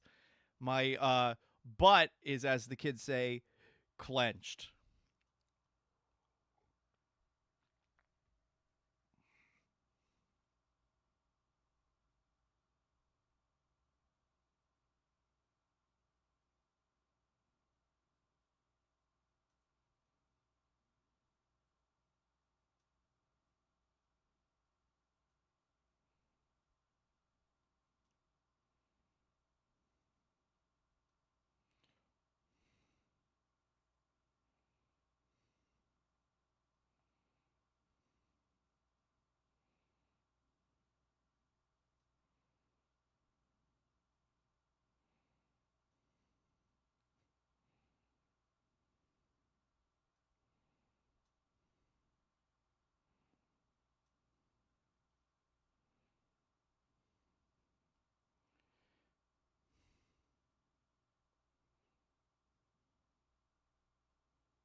Ryan Lawson, Texas says the same thing I feel. The NBA needs the revenue of a Game 7. Like I'm of the belief that they would like this to go to 7, and then they would want the Warriors to win Game 7 because they do not want a second round that does not feature LeBron James or Steph Curry. Was just texting this to my buddies.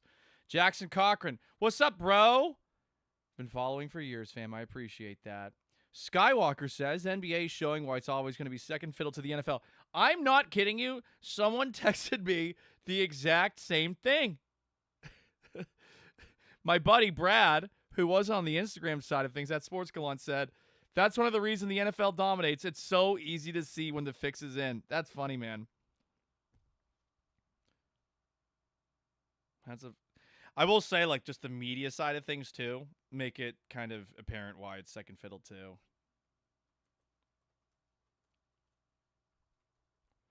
I'm glad that I'm an NFL first fan.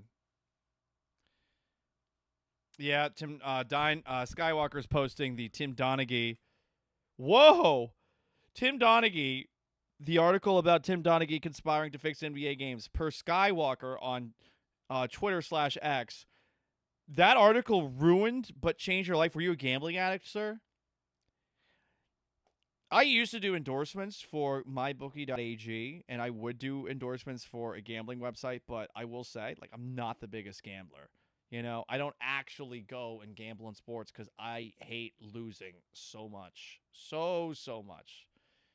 Can't handle it. But good for you, man. Gambling addiction ain't no joke.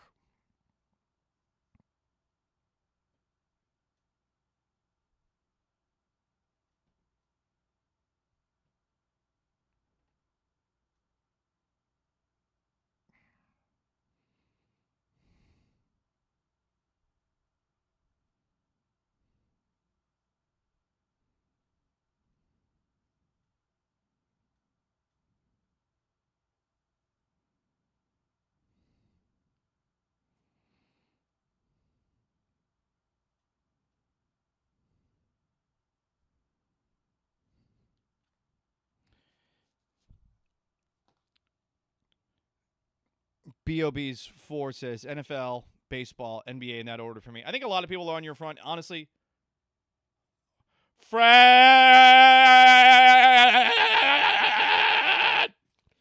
Let's go.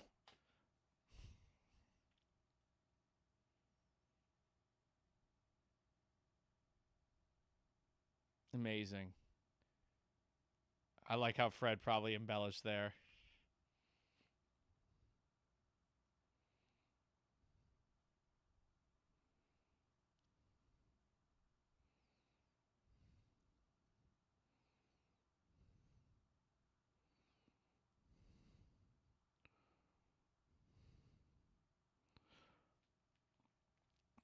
I got to say, all the people who have been shitting on Fred VanVleet for the entirety of this regular season, y'all need to shut the fuck up forever.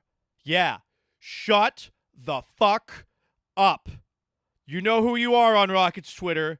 Y'all some assholes. This guy has been fucking lights out the last couple of games. He's the only reason this series is still happening.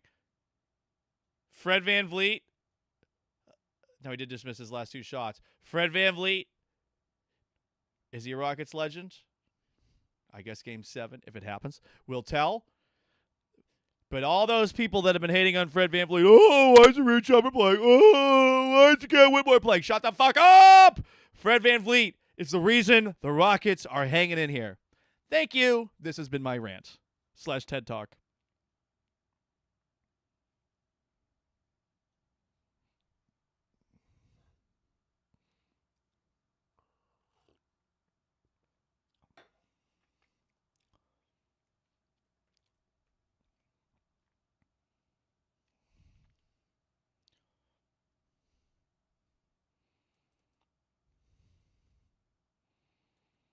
Eight-point lead, guys. They are showing some grit. They are showing some heart. Jalen Green not giving up. That is aggressiveness. That is fight. Very exciting. BOB's 4 says, yeah, I'm a little bit behind. You had me thinking he was making those shots. Johnny says, Rockets have definitely needed his leadership throughout the season, for sure. Skywalker says they smashed Jalen in the face and no foul, yet Curry pushes off. They call foul every time. Make it make sense. Because Steph Curry, and Jalen Green's Jalen Green. It's literally that simple. Ryan lost in Texas. Paul, huge fan. Do you ever get tired of being correct? I will hang up and listen.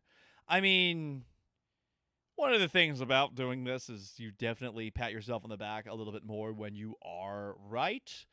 And when you're wrong, you just like pretend it never happened.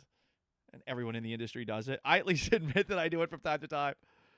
The prediction side of things in this are, I mean, it's for entertainment. I try not to do it that much because you often end up wrong, especially with draft picks and stuff. You know, like all the draft analysis that's going on. Hey, I respect the people that do it, that put in the work. But I feel like so many people are wrong on the draft stuff that I think everyone to a degree is full of shit. So I just don't really participate in it. I know I haven't really posted anything on my YouTube channels or on social media about how I feel about the Texans draft. I did a live stream after it happened. I mean, conceptually, like I like what they did, but the prediction side of this industry is funny because this is a thing that we watch because we believe it is unpredictable. You know, political punditry almost makes a little bit more sense when people are predicting, hey, what's going to happen in an election. And I actually do think you can get a general feel for politically what's going to happen. But from a sports perspective, I mean, yes, sure, there are games where it's obviously very one-sided and you know one team should win. They don't always win, but the unpredictable nature of sports does make the whole prediction side of things rather pointless. And I'm someone who actually enjoys being wrong from time to time, you know? I mean, you want to pat yourself on the back and say, I'm always right, but I'm not so serious when I watch this shit to think that, hey, what I say is the only thing that can happen, the only thing that should happen, you know? Like, it's just a level of arrogance. And I mean, why are you watching this? You watch it because of the unpredictable nature of it. One of the reasons that I really liked the TV show Game of Thrones as much as I did is because in Game of Thrones, it really felt like anyone could die at any second. And obviously they went away from that after, you know, Jon Snow died and spoiler alert, and, you know, a lot of season 5, but season 4 was perfect TV, especially the last 6 episodes, and it really felt like you were getting punched in the gut, and you didn't know what was coming, and that's what sports do to you. It's why, you know, TV providers are paying an incredible amount of money to get the rights for these things. Anyway, Ryan Lawson, Texas says, great draft analysis occurs like 3 to 5 years after the draft happens. You know who told me that? Barry Warner. And I remember when I was like a young sports talk show host doing weekend shows with Barry Warner, Barry would say, like, you don't know what you don't know. And I would always roll my eyes at it. But, I mean, he was right on that front. Hope Barry's doing well. Talked with Brian Straw earlier today, my old nighttime co-host from about 10 years ago at Sports Radio 610. Someone texted in and they called in and I guess they made Brian blow a gasket. That show with Brian was fun. That was probably, of all the shows I've done as far as co-host relationships and stuff, that was probably the person, because I've done a lot of solo shows. That was probably the one. And I know Vanessa and I had a very good show. But Brian and I got each other. We're both like angry Irish people. We get mad and then we get over it like 3 minutes later. All right. Margarita 3. R.I.P.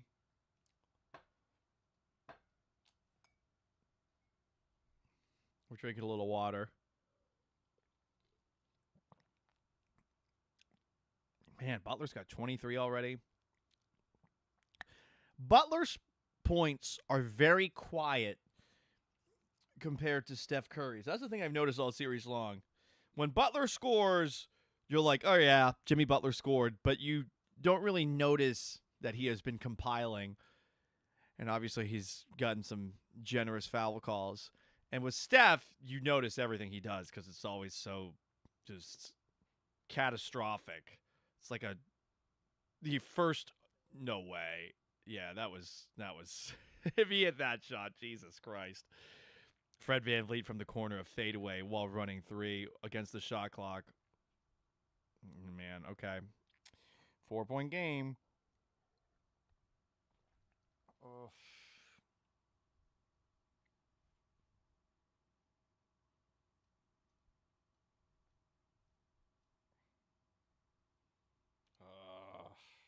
Timeout.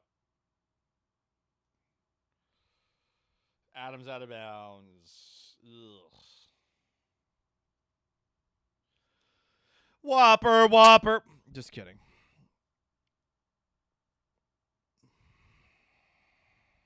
At BK, have it your way. You rule.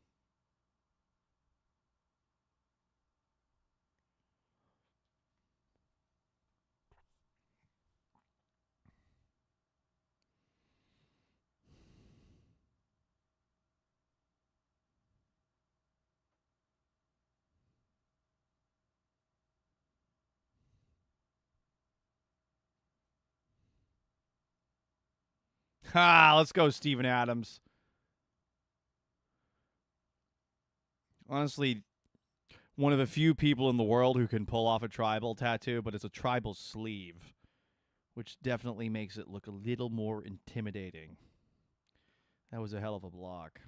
Adams, 9 points, 3 of 3, 3 rebounds, 3 blocks. Feels like he's done more than that. No way. Yeah, I was about to say. He hits that shot, I will start to believe he's made a deal with the devil. Oh,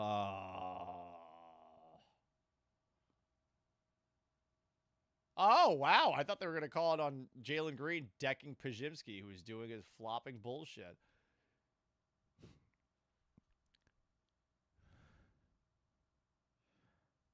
Oh, yeah. Steph pushed Jalen into him.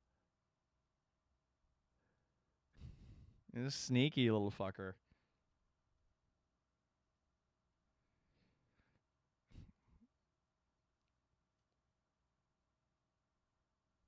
That's not a foul? That's not a foul? Can Draymond shut the fuck up, or will someone give him a technical foul? All right. That's an over the back. But we're I guess not calling fouls right now.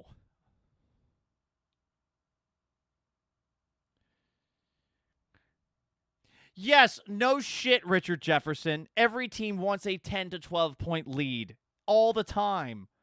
I love how like that is that supposed to be breakthrough analysis? And I like Richard Jefferson. Ugh. I don't know about that one.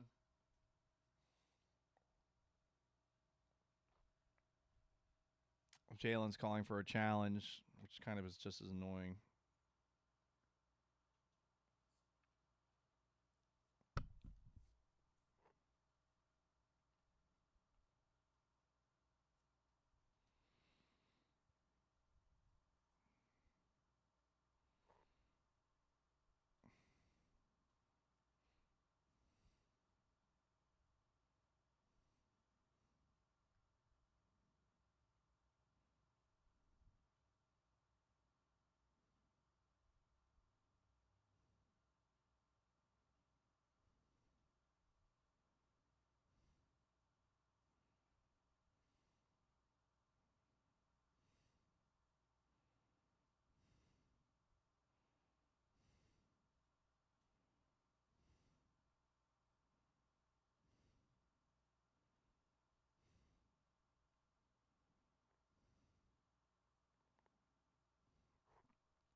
You know, speaking of Richard Jefferson, I used to hate Richard Jefferson because I grew up a Celtics fan, and Richard Jefferson was on those Nets teams that would stop Paul Pierce's and Antoine Walker's early Celtics teams back in the day. Ball don't lie! Ball don't lie!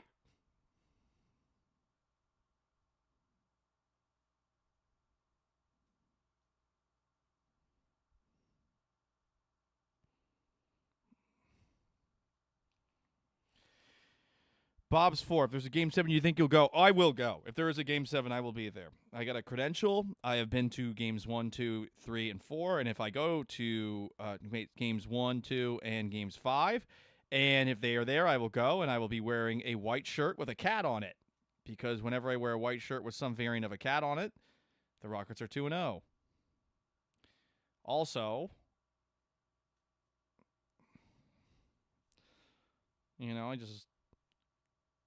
I didn't really have an also on that, actually, now that I think about it. I don't know where I was going with that. But I wore a Catfish shirt for Game 2. They won. And I wore a just Cats shirt for Game 5. For Game 7, if it happens, I'm going to wear a shirt with white and black tigers. Tiger, tiger, tiger.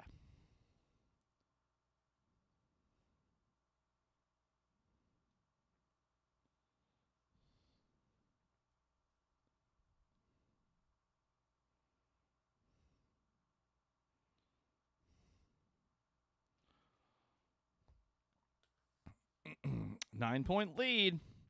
7:50 to go. Rockets 6 of 8 from the free throw line this half. That's nice. Hey, Steven Adams. Nice steal. Let's go, buddy.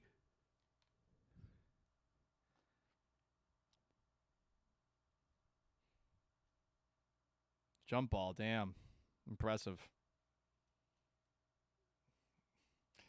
I do like Jimmy Butler. What is Steven Adams doing?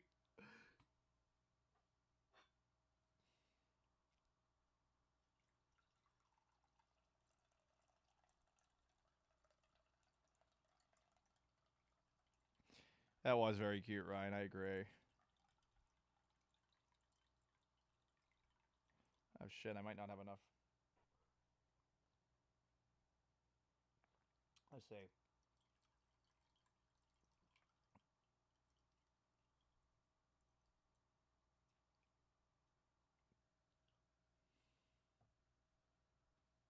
This is good stuff. For those who don't see it, this Blue Star tequila and the margarita I'm drinking with it.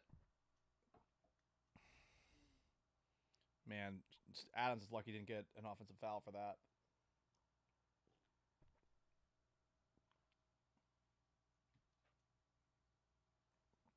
Got a little iced coffee left. Ooh, okay. Whew. Curry 5 of 13 from 3. Interesting. Şengün, you got to stop bitching, though, about it. There you go. Pull. Fred! Oh!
Baby, I compare you to a kiss from a rose on the grave. Ooh, the more I take of you, the and now that your rose is in bloom, a light hits the bloom on the grave. Yeah, that's right. I do that at karaoke from time to time. I love that commercial.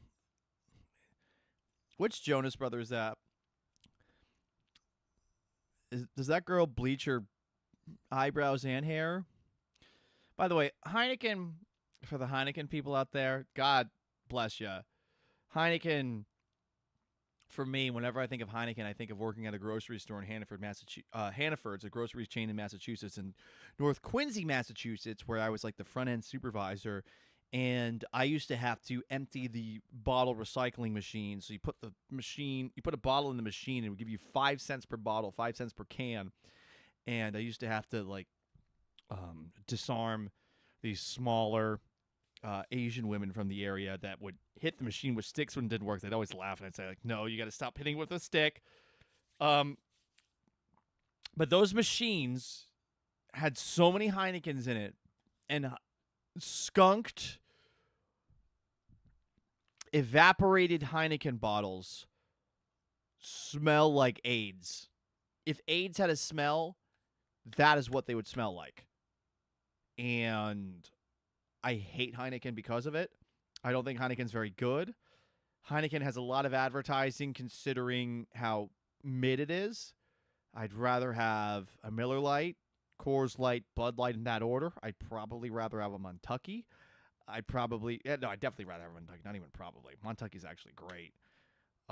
Every single local edition of a Houston beer, whether it's St. Arnold's or it's Carbach, I'd take that over it. Yeah, like it's fucking terrible, to be frank. Gets a lot of advertisements. I'll have a Heineken. I'll have a you are fucking taste bud challenged, sir. Nice. All right. Richard Jefferson is right. The 11-point lead is nice. Rockets on a 7-0 run right now.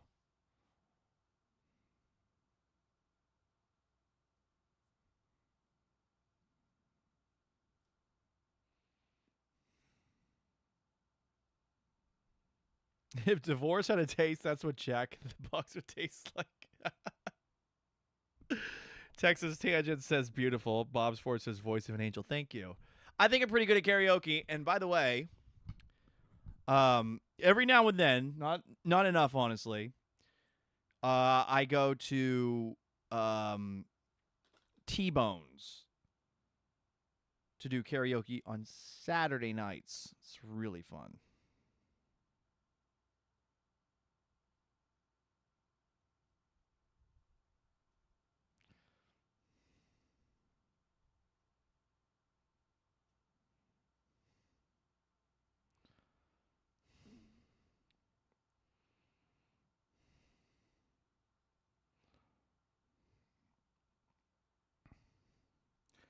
If I go out later, I am definitely taking an Uber right now.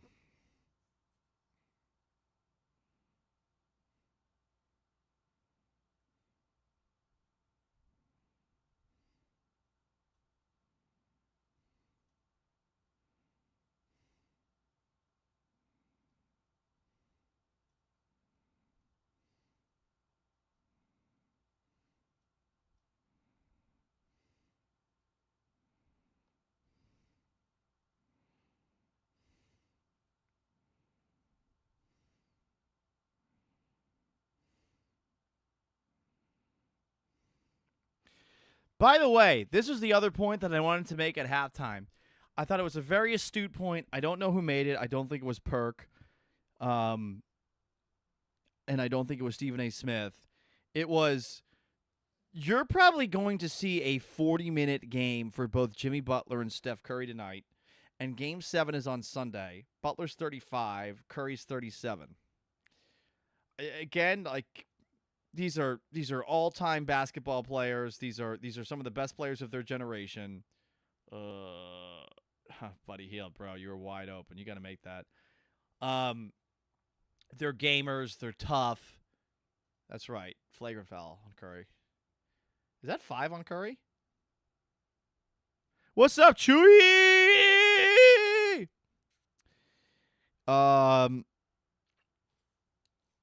Chewy says, I hate to ask this while there's a game going, but why does Vanessa Richardson hate it when someone says up? I will text her that right now.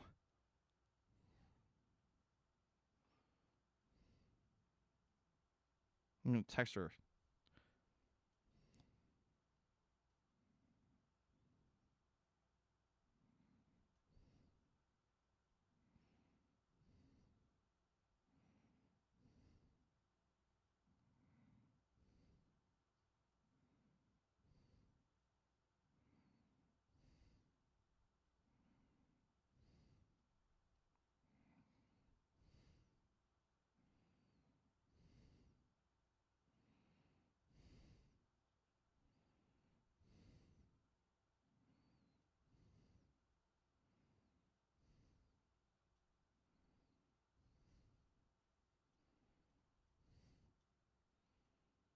Uh-oh. You all right? YouTube Negro Modelo is primo for beers. I do like Modelo. Modelo is very good. I'm annoyed by the foil at the top. It's like you're trying to be Stella. Also, the Stella, like, relax. Like, Stella's good, but Stella's like, oh, Stella, toi, bonsoir. I have it for you in this specific little chalice. It looks different than a beer mug. I'm going to use a knife to knock the foam off of it. Like, fuck off, Euros. But I do like Modelo. It's just the foil at the top is hard to get off, and it's kind of annoying. But I love Modelo. Pacifico is my favorite Mexican beer, though, by a wide margin. Ryan Lawson, Texas comments, I hate it when someone recognizes me and talks to me when I'm just trying to hang out. Is that happening to you right now, or is this in reference to Vanessa getting told sup? –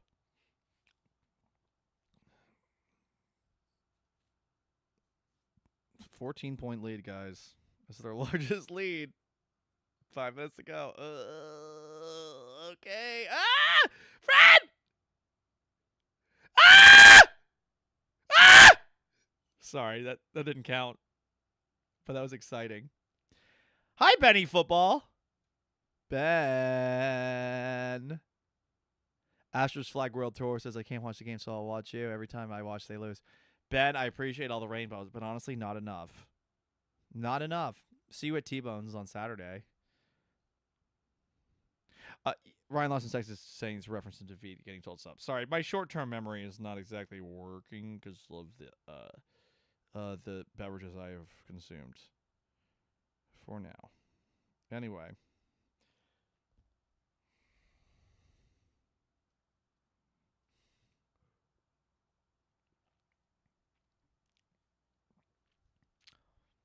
They are quiet. I thought that was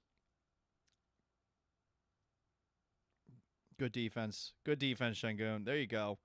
Good defense. Let him take the 2. Ah, Şengün, stay out there.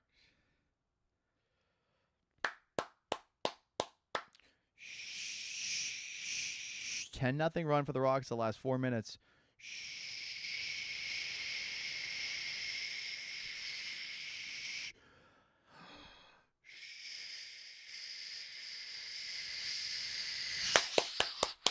Let's go! It's shocking. Fuck you, dude. Sorry, I like you, Richard Jefferson. If you are a Rockets fan, you should be very confident. Shut up. Shut up. Shut up. Shut up. The game's not over. Butler wide open for 3. Misses it. 5 points for the Warriors thus far. Oh, wow. They called an offensive foul on Fred for that. YouTube.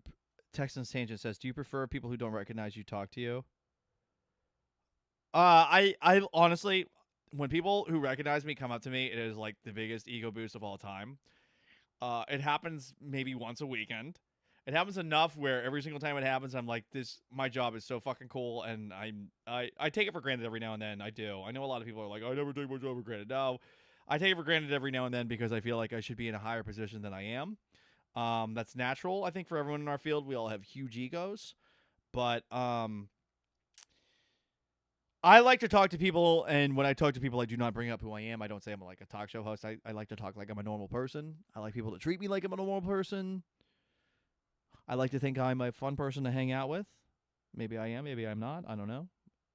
My buddy, Brad, who was in the chat on Instagram earlier, Brad's one of my best friends. He regularly will bring up, like, did you know Paul's a radio host? And it's like, oh, it's the most embarrassing thing ever every single time it happens.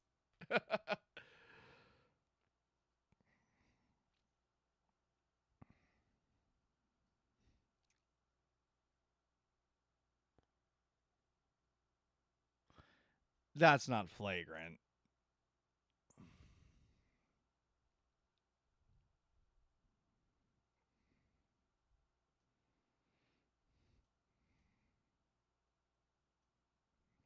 Bob's says that he saw me at the World Series, but it was crazy crowded.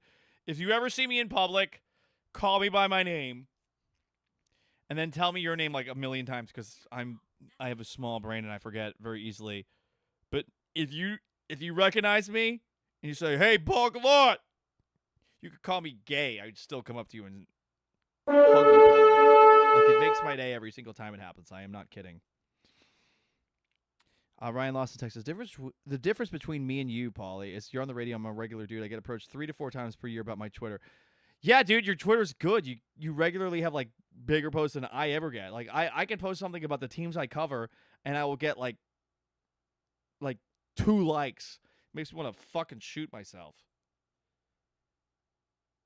Would I actually do it? No. But there's a lot of moments on social media where I'm out there and, like, I post something and I feel like I'm throwing it into the void. And I'm like, I cover Houston sports. How am I getting so little likes? And I'm like, oh, it's because Houston's not that diverse sports town. But it's weird. Like, I could post something about Seattle and would get, like, regularly, like, 50, 60, 70, 80 likes. And I don't know. Houston just doesn't happen. Bobs, if you call me gay, like, I will wink at you and I might grab your ass. Just kidding. Just kidding.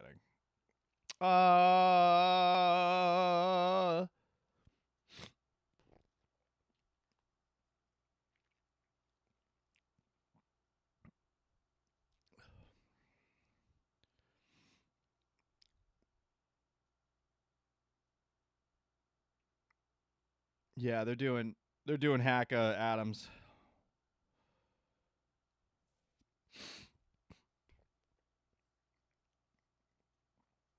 Instagram, maybe a flagrant on Shengun. No. Nah. ESPN is updating me. I need to turn off the updates. Yes, you do. Love you too, Ryan. We actually have to meet. It's pretty crazy we haven't met yet. I know, like, Steph has tried to hook that up a couple of times.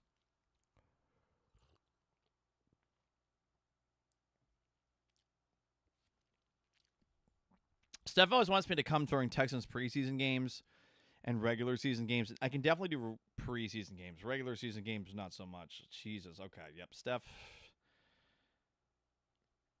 It's pretty crazy, though. The Warriors have, 8 points in the fourth?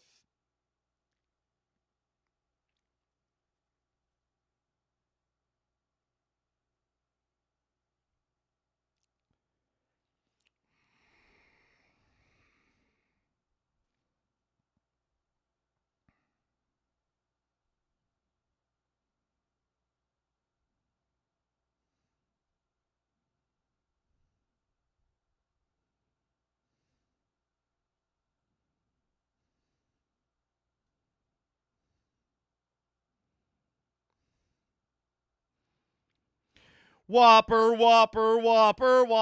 Big Ball Squad asks, Paul, can I get a high five when we meet? Yes. Game 7 better be sold out at the Toyota Center. It's a Sunday game. There's no excuse. It's not an Easter Sunday. There's no excuse this time, guys. I know that everyone here is like, we show up when we show up. And, I went back and I read that article from Game 1 from 1994, right before the Choke City article got written in the Houston Chronicle, where I had to go in the archives to find this, by the way. There's no way to find the actual articles themselves online, but the Sunday, which was Mother's Day, before the Rockets were down 0-2 to the Suns in the 1994 Western Conference semifinals. People forget this because everyone loves Vernon Maxwell now. Apparently went into the stands at one point. But the quote from him was Vernon Maxwell. Jeez, sorry, I'm struggling a little bit. The quote from Vernon Maxwell was essentially, Rockets fans are the worst in the NBA, and I tell them that I said they can go to hell because 1,500 seats were empty at the Summit for Game 1 of Rockets Suns. And the game would not have been televised if KPRC did not buy 1,500 tickets to air the game. It sort of goes to show you what TV was like in the pre-playoff games on cable TV days. But, I mean, imagine that, first of all. Second of all, imagine a guy who is now beloved amongst Rockets fans about 30 years later telling fans to go to hell. Everyone just forgets about that. And you know what? Good for Vernon Maxwell that people are forgetting about that. I'm not going to hold that against him. I'm sure he was emotional. The guy was obviously a loose cannon back in the day. But fans have always been either late arriving or no-shows at Rockets games and at Texans games and at Astros games. It's a Houston sports thing. It's one of the frustrations I have with this town as someone who grew up in the Northeast, where the sports teams are literally our identity. Draymond, dude, you have been fucking terrible tonight. But as a Patriots and Celtics fan primarily, like it's part of your blood. And I was a Red Sox fan for a while, and they did a lot of things to turn me off. But again, tangents, and just a lack of attention focus at this moment in time. But it's a frustrating thing. You would think that fans would be better about showing up for big time games, caring. And I get it. There's a lot of transplants here, it takes a while for people to buy in. It took a while for me to really feel like I'm a Houstonian, and I do feel like I'm a Houstonian at this moment in time. It's in 2 years I will have lived longer in Houston than any city that I've lived in the country, which is pretty crazy to think about. Because Boston I lived in until I was 14. St. Pete I lived in from when I was 14 to 18. I was back in Boston for a summer. A couple of summers. Syracuse, New York from when I was 18 to when I was 21, 22. Boston another summer. And then Houston from 2011 to 2019. Seattle from 2019 to 2021. And then Houston again late 2021 to now. So we're close to 13 years, 14 years here, if I'm doing my math correct. So I get it. Like, people that have not lived here for a while, you're not going to choose these teams as your number ones. But you should, because the Astros are good and the Rockets are good. And there's nothing wrong with jumping on a bandwagon when you live in a different city. Honestly, I think it's fun. I just wish that this town was a little bit more diehard of a sports town. Anyway, sports. Let's read some comments here. Ryan Lawson, Texas says Steph is cool. I like Steph. I do too. Sometimes Steph gets a little bit too positive for my tastes online, and we get back and forth about it. Ziploc says a blackout playoff game would be crazy. Texan Tangent says, I gotta go. I got to see some games at the Summit when I was a kid. Good for you. I actually saw there's a website that has t-shirts. There's the Summit t-shirts. It's crazy that that's just the Joel Osteen entity these days. Tora McJohnson. What's up, buddy? Good to see you. 6th time in a row this series where the first team to 100 wins. Let's wait till the game's over. Ziplocs 37. I've been living in Minnesota now for 13 years. I still don't like the Twins or Timberwolves. Well, I will say this about me. I've lived in so many different places. It's a little bit easier for me to embrace new teams. Christy, there's nothing to do around Toyota Center. There's more around Toyota Center than there is around NRG. There's nothing to do around Toyota Center or NRG. There's also nothing to do around the Summit. Yeah, that's true. I used to live right next to the Summit. There's like the Velvet Melvin and Diamond Club, which is like the worst strip club ever. A mediocre El Tiempo. Yeah, that's fair. The NRG area sucks. M&D Productions. Dude, I'm not answering that question. Fuck off. Big Ball Squad. Paul, you living in Houston is older than some of cousins. Are your cousins younger than 15, 14 or something like that? Interesting. Very interesting. All right, guys. Are you ready for this? Are you ready for this? Oh, I almost vomited a little bit there. Almost. Didn't quite. Subs are in! White flag, motherfucker! Game 7, you guys! We're going to a Game 7! To quote Zaza Pachulia. Oh, this is awesome. You should be really proud of this team. You really should. Again, I have no idea if they win Game 7. But this has been... that guy, fucking Pat Spencer. This has been a really, really impressive effort. I'm really proud of this team. Regardless of what happens on Sunday, assuming again 13-point lead with 1:57 to go. But this has been a hell of a performance. Tor McJohnson, nice to see you, Paul. Currently vacationing in Galveston. I was watching the Google score of this game because I'm scared of now watching this game. I don't blame you. Steph had a couple of moments in this one where you're thinking, okay, he's going to score 40.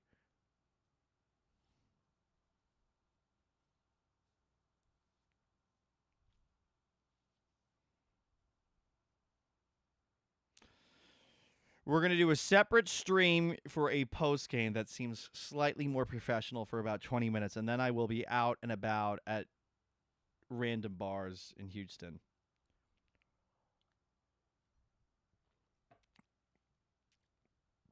Wow, 16 turnovers?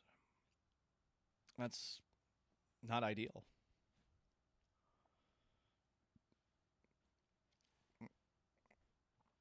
Oh, yeah, rub it in.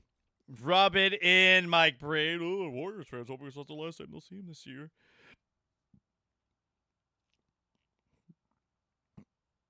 Tor McJohnson says, I won't celebrate till they slay the Warriors. That's fair. That's fair. M&D Productions, dang, bro, I didn't know the gorilla question was that controversial. No, it's more I've answered that question like 30 times today. Fridays on the Paul Gallant Show on ESPN 97.5, 92.5 on YouTube at ESPN Houston. If you haven't subscribed to the ESPN Houston YouTube channel, please do. And please be watching from noon to 3. I want more people to be hanging out with me on the live stream side of things. I think it's better when you watch me and you can see my face doing the show. But I got asked that question a good 6 times today, so I'm kind of tired of the question. It's more that than anything else. The 100 men would kill the gorilla if they're all attacking at once. If it's 1 versus 1, okay, I don't know what's going to happen. The gorilla's probably going to win a bunch in a row. But the way I understand the question, it's that it's 100 men on one gorilla right away. And it's some people are going to die, but I don't think that many people are going to die, honestly. You know? Got to have some real ones out there. Troy says I'm gonna have to be out and about tomorrow just because of the rain. I will be out and about later. I have a date tomorrow. I think I'm gonna be wearing a tux, so that'll be fun. I don't know why I'm wearing the tux, but you know, that's life. That's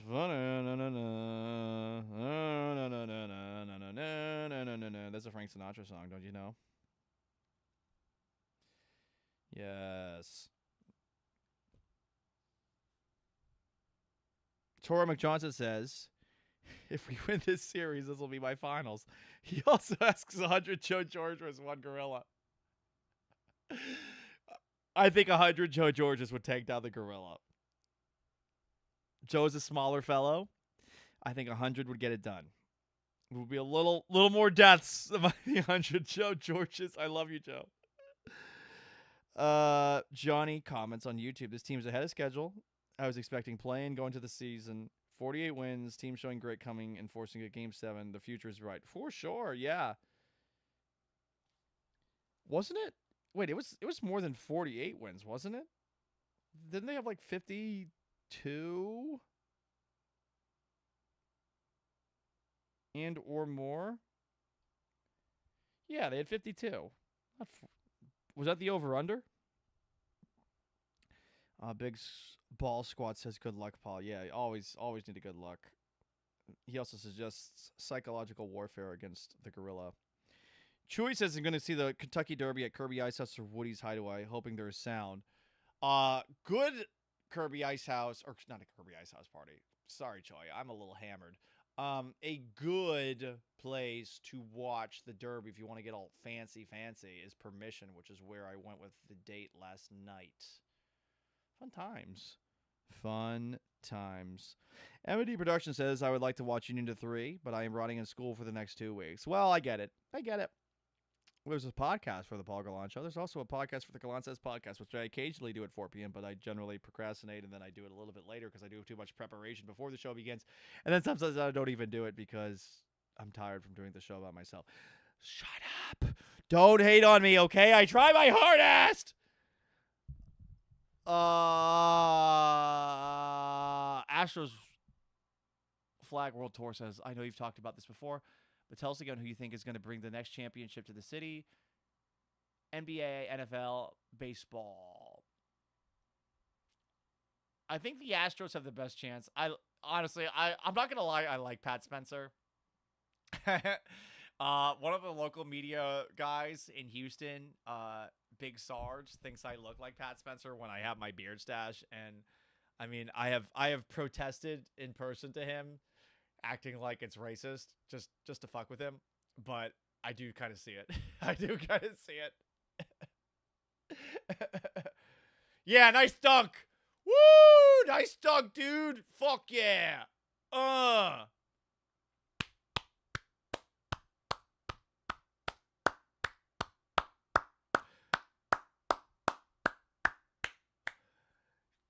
Oh, you fouling with points. That's so Pat Spencer. Again, I kind of like it. Game 7, you guys. We're going to a Game 7. Anyway, guys, appreciate y'all joining. We're going to do a separate live stream for a quick 10 to 20 minute post-game show in just a couple of minutes.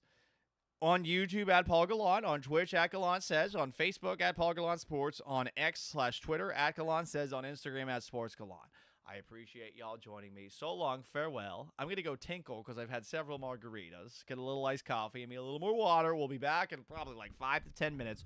So long, farewell. And if you're gone, have yourselves a wonderful rest of your Friday, Saturday, and I'll be back on Sunday after the Rockets Warriors game number 7. But there will be a post-game show in a couple of minutes.